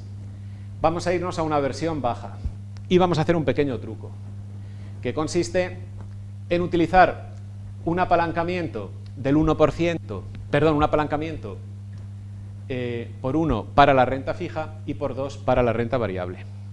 Y luego vamos viendo cómo se van compensando los dos. Así que en índices el apalancamiento es el doble y en renta fija y bienes raíces el apalancamiento es solamente de 1. En cuanto a objetivos de rentabilidad en función a la baja versión para la que hemos diseñado la cartera, 15% anual, lo cual está relativamente bien, y un drawdown más que generoso que sería en torno al 40%. Acordaros que el drawdown del mercado está por encima del 50%, con lo cual sigue siendo un drawdown, aunque es muy alto, todavía mejor que el del mercado. Bien, y vamos a hacer una optimización en base a estos dos ratios Diana, el ratio de Sortino y el ratio Omega. El de Sortino ya os he explicado cómo funciona, es igual que el ratio de Sharpe, lo único que el divisor, esto es rentabilidad de la renta variable menos rentabilidad del activo libre de riesgo, en la práctica es 0, porque el activo libre de riesgo no renta nada, incluso es ligeramente negativa, y la desviación de las operaciones negativas o de los resultados negativos. Esta es la fórmula para aplicar el ratio de Sortino. Y el ratio Omega es la probabilidad de las ganancias dividida por la probabilidad de las pérdidas respecto a un umbral determinado que fijamos nosotros. Por ejemplo, un umbral mínimo de rentabilidad del 3%, del 4%, del 5%. Ganancias que hay por encima del 3%, dividido lo que esté por debajo de ese 3%. Bien, pues vamos a ver cómo se construye esto en realidad. Este sería el portfolio con estructura 40-60. Claro, diréis, ya es muy bueno, ya gana el mercado, pero acordaros que estamos utilizando productos de renta variable apalancados, con un multiplicador de por 2, no lo olvidéis. Entonces obtenemos una rentabilidad anualizada del 14,51, pero es porque en la renta variable estamos apalancados. No es tan grande como el mercado, porque también tiene un componente de renta fija muy fuerte, el TLT, que va sin apalancar. Y también tiene bienes raíz que van sin apalancar. Pero en la renta variable hay un porcentaje de riesgo considerable. De hecho, si veis los drawdowns, a finales del 2008, en el catastrófico otoño-invierno de 2008, pues el pico de drawdown es considerable también. Es casi tan grande como el del mercado, en realidad. Bien, pues aplicamos el ratio omega. Optimizamos anualmente con respecto al ratio omega. Es decir, cada año nos aseguramos de que se ha maximizado el ratio omega y elegimos ponderaciones adecuadas para maximizar el ratio omega. ¿Resultado que obtenemos? Bueno, pues una rentabilidad anualizada del 15,54% y un drawdown del 40,34%. No está mal. Conseguimos reducir el drawdown y al mismo tiempo obtenemos algo de beneficio adicional. Por tanto, el ratio de Sharpe aumenta, el ratio de Sortino aumenta y el ratio omega aumenta también. Bueno, el ratio omega es normal que aumente porque hemos optimizado con respecto al ratio omega. Si optimizamos para el ratio omega y no conseguimos que aumente, pues entonces apaga y vámonos. Bien, aquí tenéis una cosa curiosa. ¿Por qué no os habéis fijado por qué este modelo, optimizando para el ratio omega, al final solo se utilizan 2 ETFs y pasa completamente del resto? Aquí tenéis la respuesta, viendo el gráfico de la frontera eficiente. ¿Qué ocurre? Que precisamente el QLD está dentro de la frontera eficiente con el máximo de rentabilidad para un nivel de riesgo también máximo. Pero aquí tenemos otro producto, el MVV, que tiene una rentabilidad mucho más pequeña para prácticamente el mismo nivel de riesgo. ¿Qué hace la simulación? Este no me lo toma en consideración. ¿Por qué? Porque es peor que este otro. Y además consistentemente peor. Y con el VNQ, con los bienes raíz, pues me ocurre otro tanto de lo mismo. Entonces, al final, la simulación se dedica a diferentes cantidades del QLD con respecto al TLT. ¿Es bueno esto? No, no es bueno. ¿Por qué no es bueno? Claro, porque no diversificas con 4 que con 2. Entonces, al hacer la optimización, lo que tendríamos que haber puesto son restricciones. Por ejemplo, yo hubiera puesto una restricción mínima del 7%. Es decir, cógeme al menos el 7% de cada uno de ellos. Me puedes coger el 40% de uno, pero no dejes de cogerme el 7% de cualquier otro. ¿Habría resultados peores respecto a omega? Sí, algo peores serían, pero estaría más diversificado. Bueno, y aquí tenéis la optimización para Sortino, que es mejor todavía, si os dais cuenta. Para Sortino nos vamos al 16, que ya está bien, de rentabilidad anual sostenida, y el drawdown máximo también lo bajamos. Y aquí tenéis la frontera eficiente de este modelo, de la optimización conforme al ratio Diana-Sortino, que como estáis viendo está por encima del portfolio tangente y por encima del portfolio equiponderado. Luego es una buena alternativa. Bien, nos vamos a la siguiente cartera. Ya, ahora las que vamos a ver de la 6 a la 9 son carteras ya de teaming, carteras dinámicas. Esto es simplemente el teaming más básico que se puede hacer. Es decir, operar con la media móvil del portfolio. Si la media móvil del portfolio está por debajo de la rentabilidad del portfolio, no hay problema, sigo invertido en renta variable. Si la renta empieza a caer, entonces empiezo a posicionarme con más fuerza en renta fija o entro totalmente en renta fija. Bueno, pues con una cosa tan simple, que es una chorrada, es simplemente una media móvil, en vez de a nivel de activo, activo por activo, a nivel del portfolio, tenemos una rentabilidad muy buena. Bien, otra vez vuelvo a utilizar un apalancamiento del doble en índices y un apalancamiento normal o de 1 en renta fija. Y busco un objetivo de rentabilidad anualizada del 25%. No sé si lo conseguiremos, pero bueno, como quiero ser en un modelo dinámico más ambicioso que en los modelos estáticos, al ser dinámico, lógicamente le exijo que rente más. También tiene parámetros, claro, así que hay que exigirle que rente más. Bueno, este sería más o menos el esquema, ¿veis? Este es el formulario de Portfolio Visualizer, así se configura para obtener lo que vamos a ver luego. Y aquí tenemos la estructura de la lógica. Si la rentabilidad del portfolio es mayor o igual que la EMA de 2 periodos, mantengo estos activos de renta variable.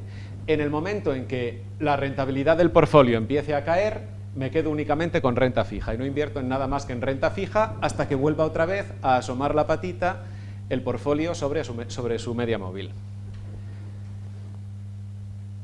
Esto es lo que obtenemos. Fijaros qué curioso, ¿eh? De la media móvil del portfolio, no de los ETFs que componen el portfolio. Exactamente, la media móvil de la rentabilidad mensual del portfolio. Mensual. Sí. Esto se va evaluando por meses. Entonces, si en los últimos 6 meses la rentabilidad del portfolio empieza a caer respecto a su media móvil, pasamos a invertir en renta fija. Vale, entonces fijaros, obtenemos un 28,29% de rentabilidad. Tenéis que tener en cuenta una cosa también. Hemos partido de productos apalancados, pero un 27%, un 27,71% de drawdown. Si esta cartera la construyo de manera equiponderada, comprar y mantener equiponderando los valores, fijaros el drawdown que me voy, 78%, una salvajada. O sea, el simple hecho de aplicar una regla de timing tan básico como comprar y vender en base a la media móvil del portfolio me permite obtener una rentabilidad anualizada del 28% y reducir el drawdown a menos de la mitad. Así que, en términos generales, merece la pena aplicar una regla así, ¿no? Y es una regla de chupete, vamos, una simple media móvil, aplicada en el nivel de portfolio. La clave, vuelvo a insistir, no está tanto en la elección de la media móvil, sino en lo que hay detrás, en la elección de los activos y la combinación. Pero bueno, aquí tenéis las estadísticas, esto simplemente para que veáis que esta aplicación es una maravilla y saca unas estadísticas completamente profesionales. Estos son los ratios y esta es toda la distribución anualizada. Bien, voy a avanzar un poquito más. Nos vamos a un modelo rotacional puro y duro, un modelo de rotación de activos. Y fijaros qué curioso, el modelo que he elegido es un modelo raro, un modelo que no aparece normalmente en la literatura porque es de rotación de bonos. Lo que hago es rotar bonos de diferentes calidades y de diferentes vencimientos en cada marco época. Y aquí tengo todos esos productos invertibles que vamos a utilizar. Todos son ETF sobre bonos con diferentes características. ¿Se le puede exigir a los bonos con diferentes características una rentabilidad anualizada por encima del 7%? Diréis, uff, qué burrada, si es renta fija, ¿cómo vas a exigir eso? Sí, se puede. Si se aplica un buen modelo y se eligen los bonos adecuados. Y un drawdown por debajo del 10%, también se puede conseguir un drawdown por debajo del 10%. Bien, esto es simplemente para que veáis un poco la dinámica de los bonos, el planteamiento de los bonos. Habéis oído hablar de la curva invertida de tipos en muchísimas ocasiones, ¿no? ¿Y qué ocurre cuando estamos en un mercado con la curva invertida de tipos? Estamos en un mercado en el que nadie se fía de nadie, para entendernos. En el que ya no te dan dinero ni a corto plazo, ni a largo plazo, ni a medio plazo. Por tanto, te exigen lo mismo para una letra del Tesoro a 3 meses que para un bono a 10 años. Te exigen lo mismo. Bien, ¿qué ocurre En ese escenario, cuando se invierte la curva de tipos, que estamos en un escenario malo, chungo para la economía, un escenario recesivo.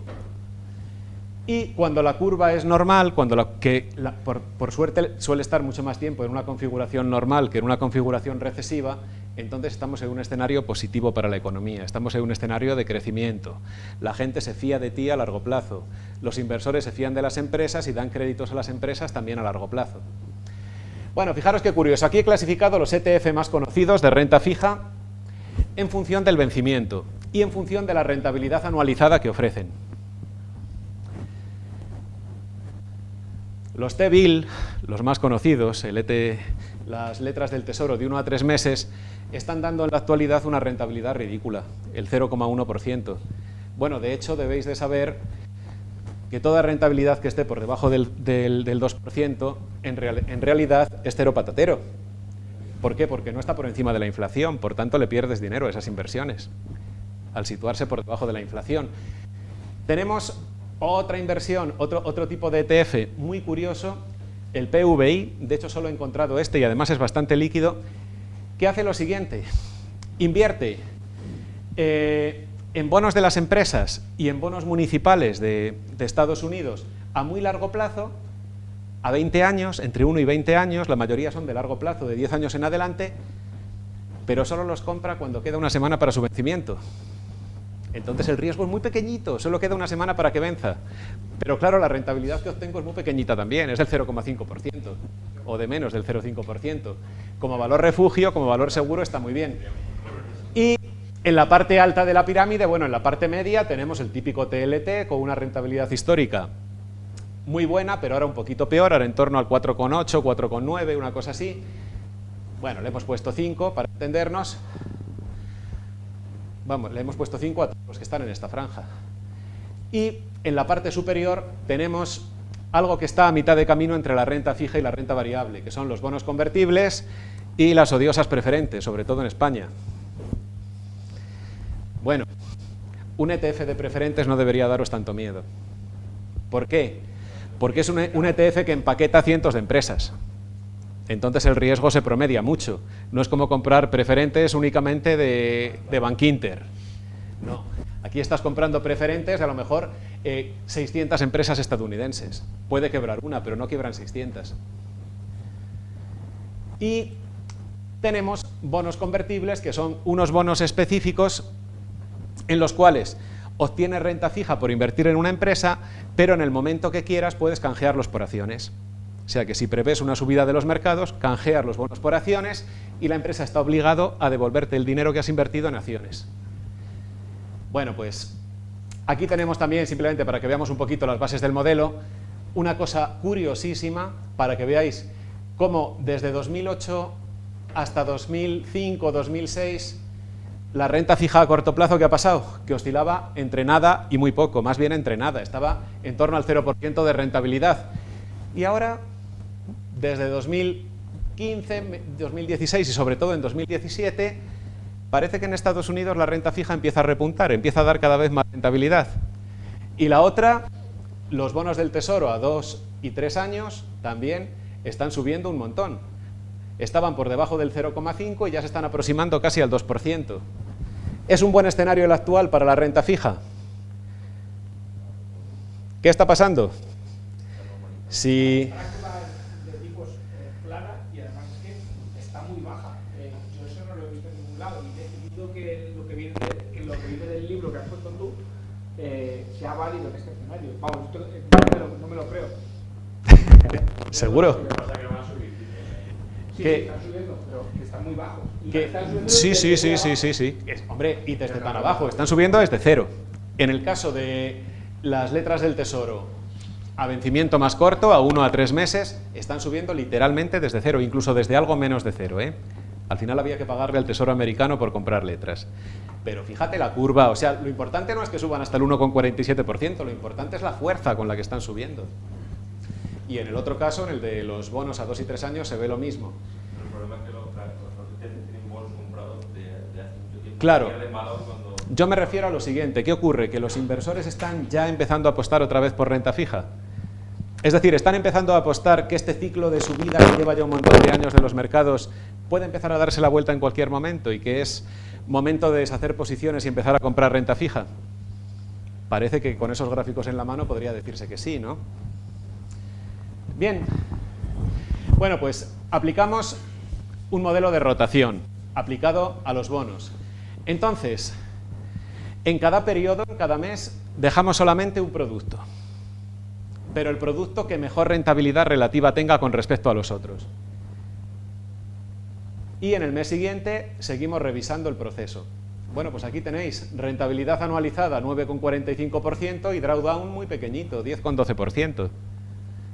Luego hemos conseguido un modelo basado solamente en ETF de bonos con una rentabilidad tan buena como la renta variable, pero un drawdown 2 o 3 veces más pequeño. A ver, una pregunta curiosa. La gente no quiere comprar renta fija de ningún vencimiento, ni a corto plazo, ni a medio plazo, ni a largo plazo, ni renta fija de empresas, ni renta fija municipal, ni renta fija de los estados. ¿Qué está pasando en realidad? ¿Dónde va el dinero? Porque el dinero tiene que ir a algún sitio, ¿no? Eso significa que la gente está invirtiendo masivamente en los mercados. Muy bien. Entonces, ¿qué hacemos? Cuando la rentabilidad relativa de todos los bonos posibles es negativa, entonces ya no compro bonos, entonces me meto en el SPI, me meto en el ETF del SP500. Consecuencia, estoy empezando a combinar en unos momentos históricos malos para los bonos, renta fija. ¿Y qué pasa como consecuencia de esto? Pues fijaros que la rentabilidad anualizada sube hasta el 13,76%, mientras que el máximo drawdown baja más todavía, baja hasta el 9%. La mayoría de las veces, lo podéis ver aquí, este es el desglose mensual de este modelo dinámico, las mayorías de las veces estaré en algún ETF de renta fija y unas poquitas veces, cuando la renta fija no renta nada, me estoy metiendo en renta variable. Y como consecuencia de eso, pues obtengo una rentabilidad muy buena, muy digna de tener en cuenta. Bien, nos vamos a una cartera típica de Dual Momentum. Las carteras de Dual Momentum se llaman también carteras de rotación sectorial. Entonces, no hay nada mejor que cogerte los ETFs de cada sector de la economía americana.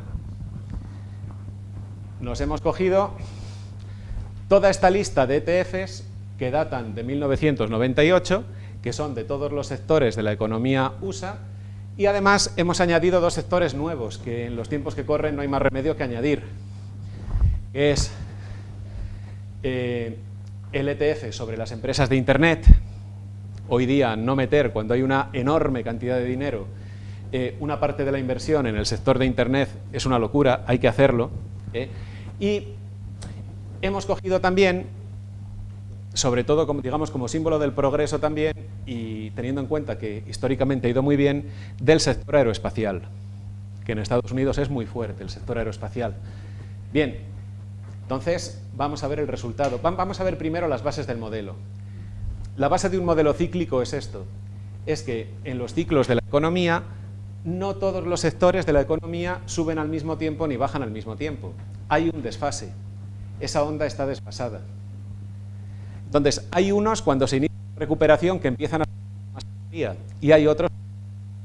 Y cuando empieza el declive de los mercados bursátiles, cuando llegan ya a la parte alta y empiezan a decaer, empieza la fase contractiva de la economía, hay unos que empiezan a perder dinero mucho más deprisa y otros que todavía se mantienen o están empezando a perder, pero no están perdiendo muy deprisa.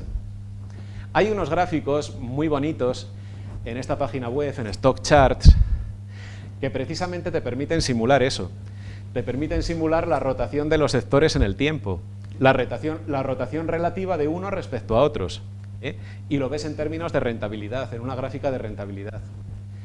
Entonces, no lo he podido traer en forma de GIF animado, pero esto es un GIF animado. Entonces, cuando le das aquí, empiezas a ver cómo van pasando los años y van rotando unos sectores con respecto a otros. Y en esto es en lo que se fundamenta el modelo del Dual Momentum, rotación de sectores y aquellos que estén mejor en cada momento, ponderarlos más con respecto a los que van peor.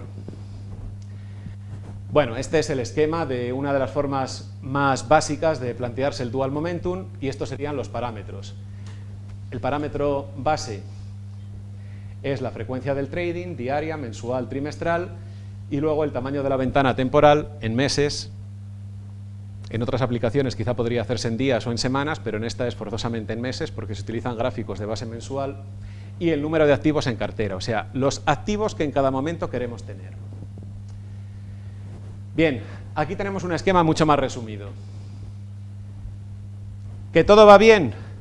Entro en los mejores 4 sectores con momento relativo, es decir, los 4 que estén rentando más en ese momento. ¿Que todo va mal? Entonces empiezo a meter renta fija. ¿Cuánta renta fija meto? Pues 20%, 20%, 20% y 20%. No, perdón, 25%, 25%. Es decir, cada uno de los 4 activos que tengo en cartera puede ser sustituido por una porción de renta fija si no encuentro un activo mejor en ese momento. Es decir, si de los... ¿Cuántos son? 1, 2, 3, 4, 5, 6, 7, 8, 9, 10. De los 11 sectores, encuentro al menos 4 que tengan rentabilidad positiva, no hay ningún problema. Elimino la renta fija y entro en los 4 sectores. Pero si solo hay 1 o 2, el resto, hasta el 100% del portfolio, lo completo con la renta fija. Resultado, el que veis ahí. El portfolio del Teaming se va a una rentabilidad acumulada del 18%, pero bueno, con una ventaja impresionante, con un drawdown del 15,83 solamente. Este es, sin duda, desde mi punto de vista, en términos técnicos, el mejor portfolio que hemos visto de todos los que llevamos vistos hasta ahora. Una serie histórica que va desde 2007 a 2018, con un peor año que prácticamente es inexistente del 0,82, en una serie tan larga de 2007 a 2018, no perder nada o como mucho perder un 0,82%, que es casi como no perder nada, pues es extraordinario, simple y llanamente. Mientras que el portfolio equiponderado, es decir, el portfolio que no aplica este algoritmo, fijaros lo que ocurre. Tiene un máximo drawdown del 45% y tiene un peor año del 34%, el 33,99%. Así que comparando uno con otro, como veis, no hay color.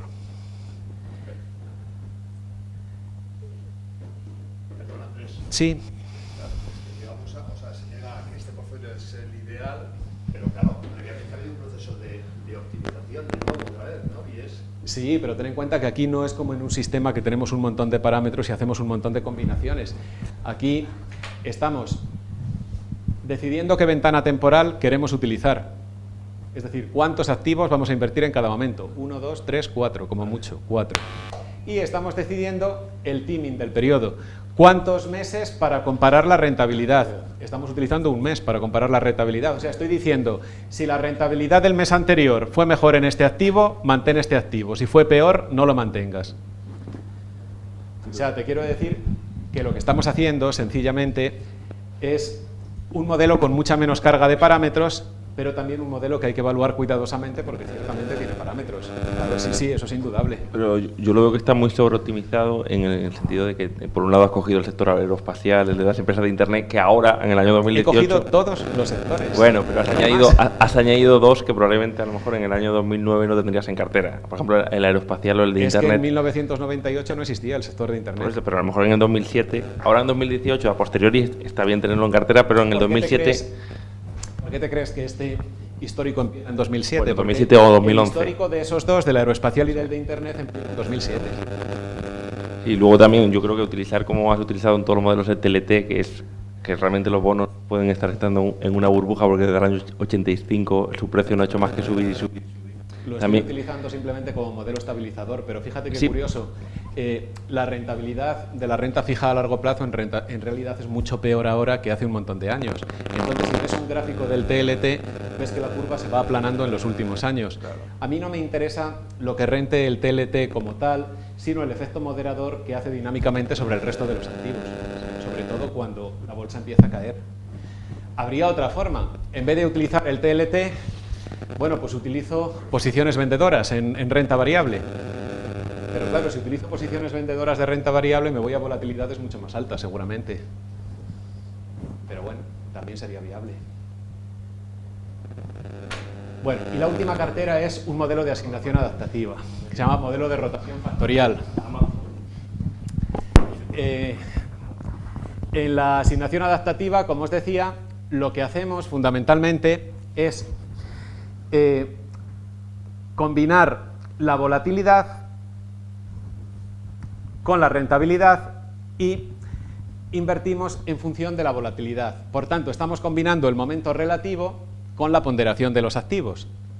Dicho de otra manera, la ponderación es dinámica. Primero, calculo por momento relativo cuántos deben de entrar en la cartera. Y luego, en función de la volatilidad, decido qué porcentaje de asignación tiene cada uno de esos 4.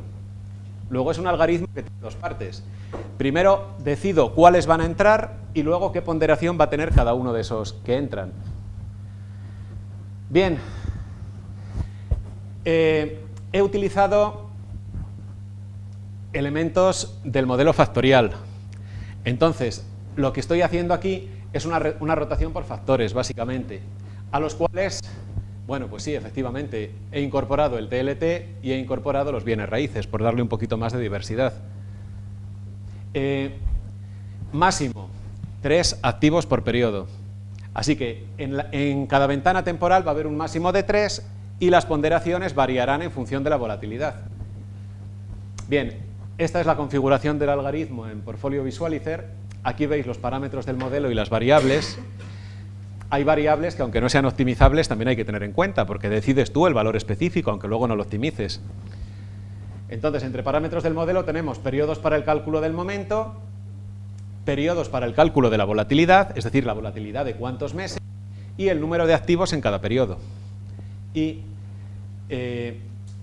si vemos los resultados, bueno, pues vemos que también se obtiene una cartera muy adecuada en términos de rentabilidad-riesgo. Se obtiene con este modelo de Timmin una rentabilidad acumulada, una rentabilidad anualizada del 15,28 y nos vamos a un drawdown muy bajito, un drawdown inferior al 15%, del 14,96. O sea que también es un modelo dinámico bastante eficiente y bastante interesante. Personalmente me gusta más el Dual Momentum. El único problema del Dual Momentum es que no tiene en cuenta la volatilidad. Es decir, los 4 o 5 activos que entran en cada ventana temporal van equiponderados, no van ajustados por volatilidad. Y aquí se incorpora el factor volatilidad. Pero claro, incorporar el factor volatilidad significa que tienes otro parámetro para la volatilidad. Bueno, pues esto es el resultado. Como veis aquí, veis, las ponderaciones ya no son equiponderadas, van cambiando. 31,04, 68,96, van cambiando en cada periodo. Y nada más, yo creo que con esto y un bizcocho, pues ya hemos terminado.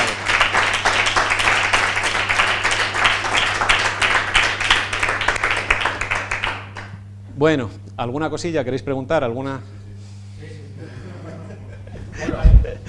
Bueno, os voy a ser honesto con vosotros. Os advierto que a las 9:10 se va mi tren para Salamanca, así que media hora antes tengo que dejarlo. Rápida. Bueno, lo primero, impresionante la presentación, ¿eh? Impresionante, impresionante. Bueno, y lo segundo... Me alegro de que te haya gustado. Pero muchísimo.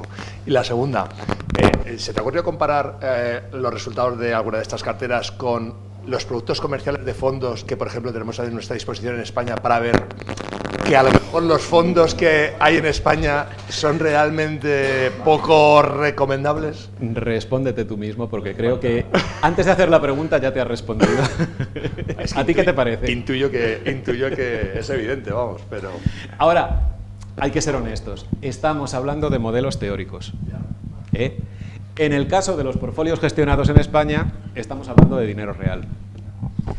Si tú me preguntaras, si haces una cartera real utilizando el Dual Momentum, esperas 10 años y comparas los resultados, eso sería lo honesto. Pero de momento estamos comparando modelos. Dicho sea de paso, posiblemente parte de esos modelos no pueden ser implementados, porque no puedes hacer acumulaciones de capital en un solo emisor y en un solo activo tan grandes como un 100% en el TLT. O sea, tendrías que diversificar en emisores y en el propio activo para hacerlo en un vehículo fondo. O sea, un fondo no puede un fondo como tal en España no puede implementar lo que se ha visto. Hay unas limitaciones regulatorias que los fondos profesionales no se pueden saltar. Por ejemplo, y también inversión en fondos en productos extranjeros. En algunos países solo te permiten invertir un 30 o un 40% de la cartera en productos extranjeros. El resto lo tienes que invertir en productos de tu mercado local, en nuestro caso del mercado europeo, de los mercados europeos. Pero bueno, se supone que son portfolios hechos por particulares y gestionados por particulares. Sí, pero me refiero, estás comparando una cosa con un... Una pregunta, Andrés. Bueno, es la misma, pero te la voy a hacer 2 veces, ¿vale? ¿Has probado a meter algún activo que efectivamente verifiques que es netamente perdedor o que no es interesante, ¿vale? Pero que al introducirlo en alguna de las carteras mejore todos los ratios? Y te vuelvo a hacer la pregunta de otra manera. ¿Meter un perdedor descorrelacionado es interesante? ¿Meter, perdón? ¿Un perdedor descorrelacionado es interesante? Hombre, conseguir una cartera lo más descorrelacionada posible en general siempre es interesante, aunque la rentabilidad de los activos sea muy dispar. Si uno de los activos es perdedor con respecto a los otros y sin embargo la descorrelación es enorme, lo único que vas a obtener, bueno, pues es una desviación estándar anualizada mucho más baja, aunque tengas una rentabilidad proporcionalmente menor. Es decir, estás pagando más tranquilidad en cuanto a riesgo a base de reducir la rentabilidad. ¿Hasta qué punto merece la pena eso? Pues volvemos a lo de siempre, todo está en función del perfil de aversión al riesgo, de para quién construyas la cartera, de pensando en qué perfiles la estás construyendo. Y en cuanto a productos claramente negativos, pues sí, ¿qué quieres que te diga? Todos los productos, todos los ETF sobre el VIX son bastante perjudiciales para el bolsillo y bastante perjudiciales para la tranquilidad, pero ya hemos visto que utilizadas en proporciones adecuadas y combinando largos y cortos, acordaros que la cartera en la que utilizaba el VXX tomaba un 50% de posiciones cortas, bueno, pues pueden funcionar, es un modelo teórico perfectamente viable. Teórico, insisto. Que luego, si nos vamos a un VIX como el que hubo en diciembre de 2008, que se pone a 80, no te digo dónde sería el drawdown de la cartera, pero estamos hablando de modelos teóricos.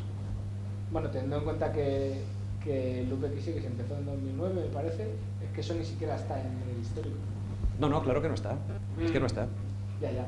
De hecho, hay por ahí una reconstrucción de lo que hubiera hecho el VXX. Lo comenté. Hay una simulación en la cual muchos de estos modelos hechos con el ETF, en vez de con la simulación de las rentabilidades que habría tenido desde 2004 hasta 2008, en esas fechas, en finales de 2008 y principios del 2009, bueno, acaban destrozando la cartera, pegan unos bandazos de volatilidad terribles. También es verdad que en una configuración como esta, menos 50% más 150, el miedo habría hecho que la renta variable, que la gente migrara masivamente a la renta variable, y ese sobrepeso del 150% hubiera compensado también, hubiera equilibrado. Aún así habría habido mucha volatilidad, eso está claro. Una última pregunta. ¿Tienes algún curso de esto? Sí, claro que tenemos un curso, si lo sabes perfectamente, hombre. Sí, vamos a sacar próximamente un curso sobre gestión sistemática con ETFs dentro de nuestra página, vamos, dentro de nuestra empresa OQM, y los que tengáis interés en hacer este curso estáis invitados. Los que ya estáis matriculados en el curso de la UPM no lo necesitáis porque es un apartado, o sea, dedicamos un apartado entero que empezará dentro de unas semanas a hablar precisamente sobre operativas con ETFs. Vale, ¿alguna cosilla más? Sí, yo quería preguntarte que en casi todos los modelos que nos has propuesto, el efecto amortiguador... Oye, que yo no soy un vendedor, yo no propongo nada, yo simplemente os he puesto ahí la presentación. Pero... yo no te digo que inviertas en eso. No, me refiero que el recurso para amortiguar siempre la volatilidad han sido vehículos de renta fija, proyectados desde el pasado, que han cumplido muy bien ese efecto. Y quería preguntarte si tú crees que eso se puede proyectar al futuro dado las condiciones que hay o no están... Mira, la única manera que tenemos de proyectar al futuro es utilizando datos históricos de series lo más largas posible y haciendo, como hemos visto antes, una simulación de Monte Carlo. ¿Qué ocurre?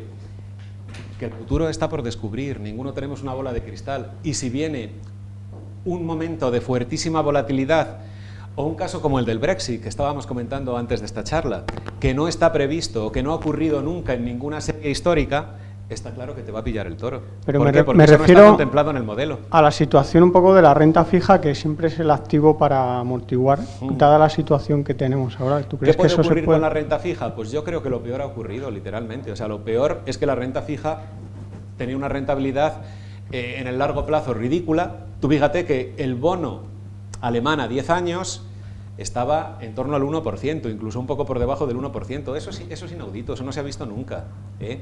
Cuando normalmente te coges series históricas Y bueno, ha habido épocas en las que ha estado al 8 y al 9%.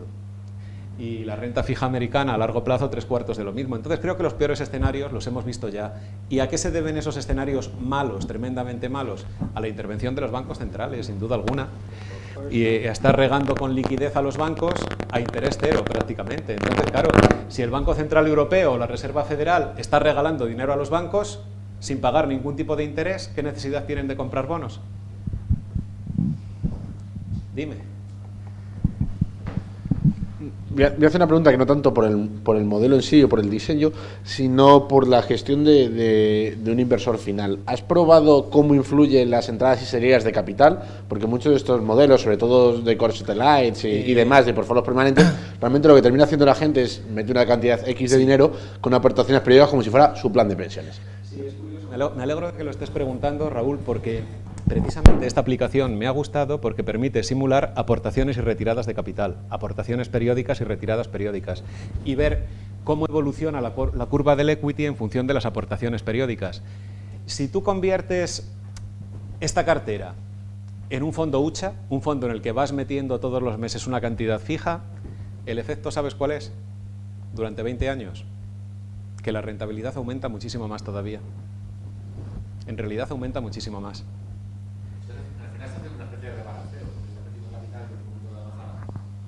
No, no hace falta, lo estás metiendo cada mes. O sea, tú, por ejemplo, imagínate que de tu sueldo dices... Sí. Claro, tú anualmente o trimestralmente haces rebalanceos. Con lo cual, al estar inyectando una pequeña cantidad de capital de manera acumulativa durante muchos años y luego estar balanceando el portfolio, bueno, pues el efecto sobre el equity se nota, siempre en sentido positivo. Las retiradas de capital, bueno, pues con las retiradas de capital tienes un poco el efecto inverso. ¿Y has probado cómo afecta esto las comisiones operativas? También se pueden simular las comisiones. Bueno, vamos a ver, no se pueden simular las comisiones exactamente. Lo que se supone, lo que se simula es el gasto de gestión de cada producto. Las comisiones que te cobra el broker habría que tenerlas en cuenta posteriormente. O sea, habría que tirar de hoja a Excel y calcularlas en una Excel. ¿Es capaz de exportar a Excel toda esa información? Sí. Vale. Bueno, te iba a... No te líes. la aplicación en internet, pero es que nos vamos ya de tiempo. ¿Los datos históricos de la aplicación? Sí, pero insisto, son datos mensuales, ¿eh? No puedes meter datos en base diaria. De momento, a lo mejor dentro de poco tiempo lo corrigen y lo sacan. Pero me temo que si mejora el tema de los datos, la aplicación empieza a costar dinero. Dime.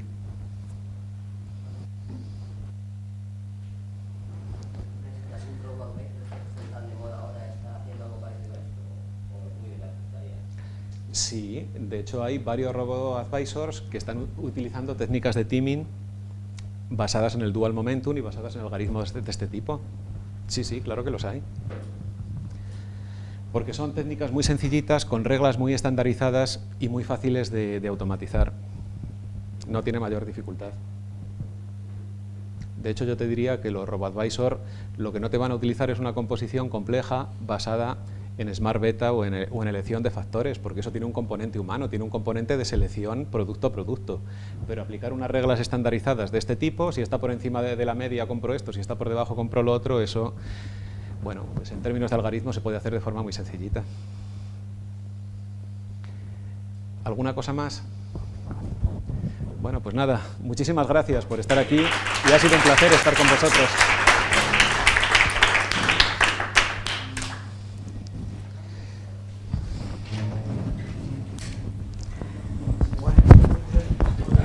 Bueno, pues venga, chicos.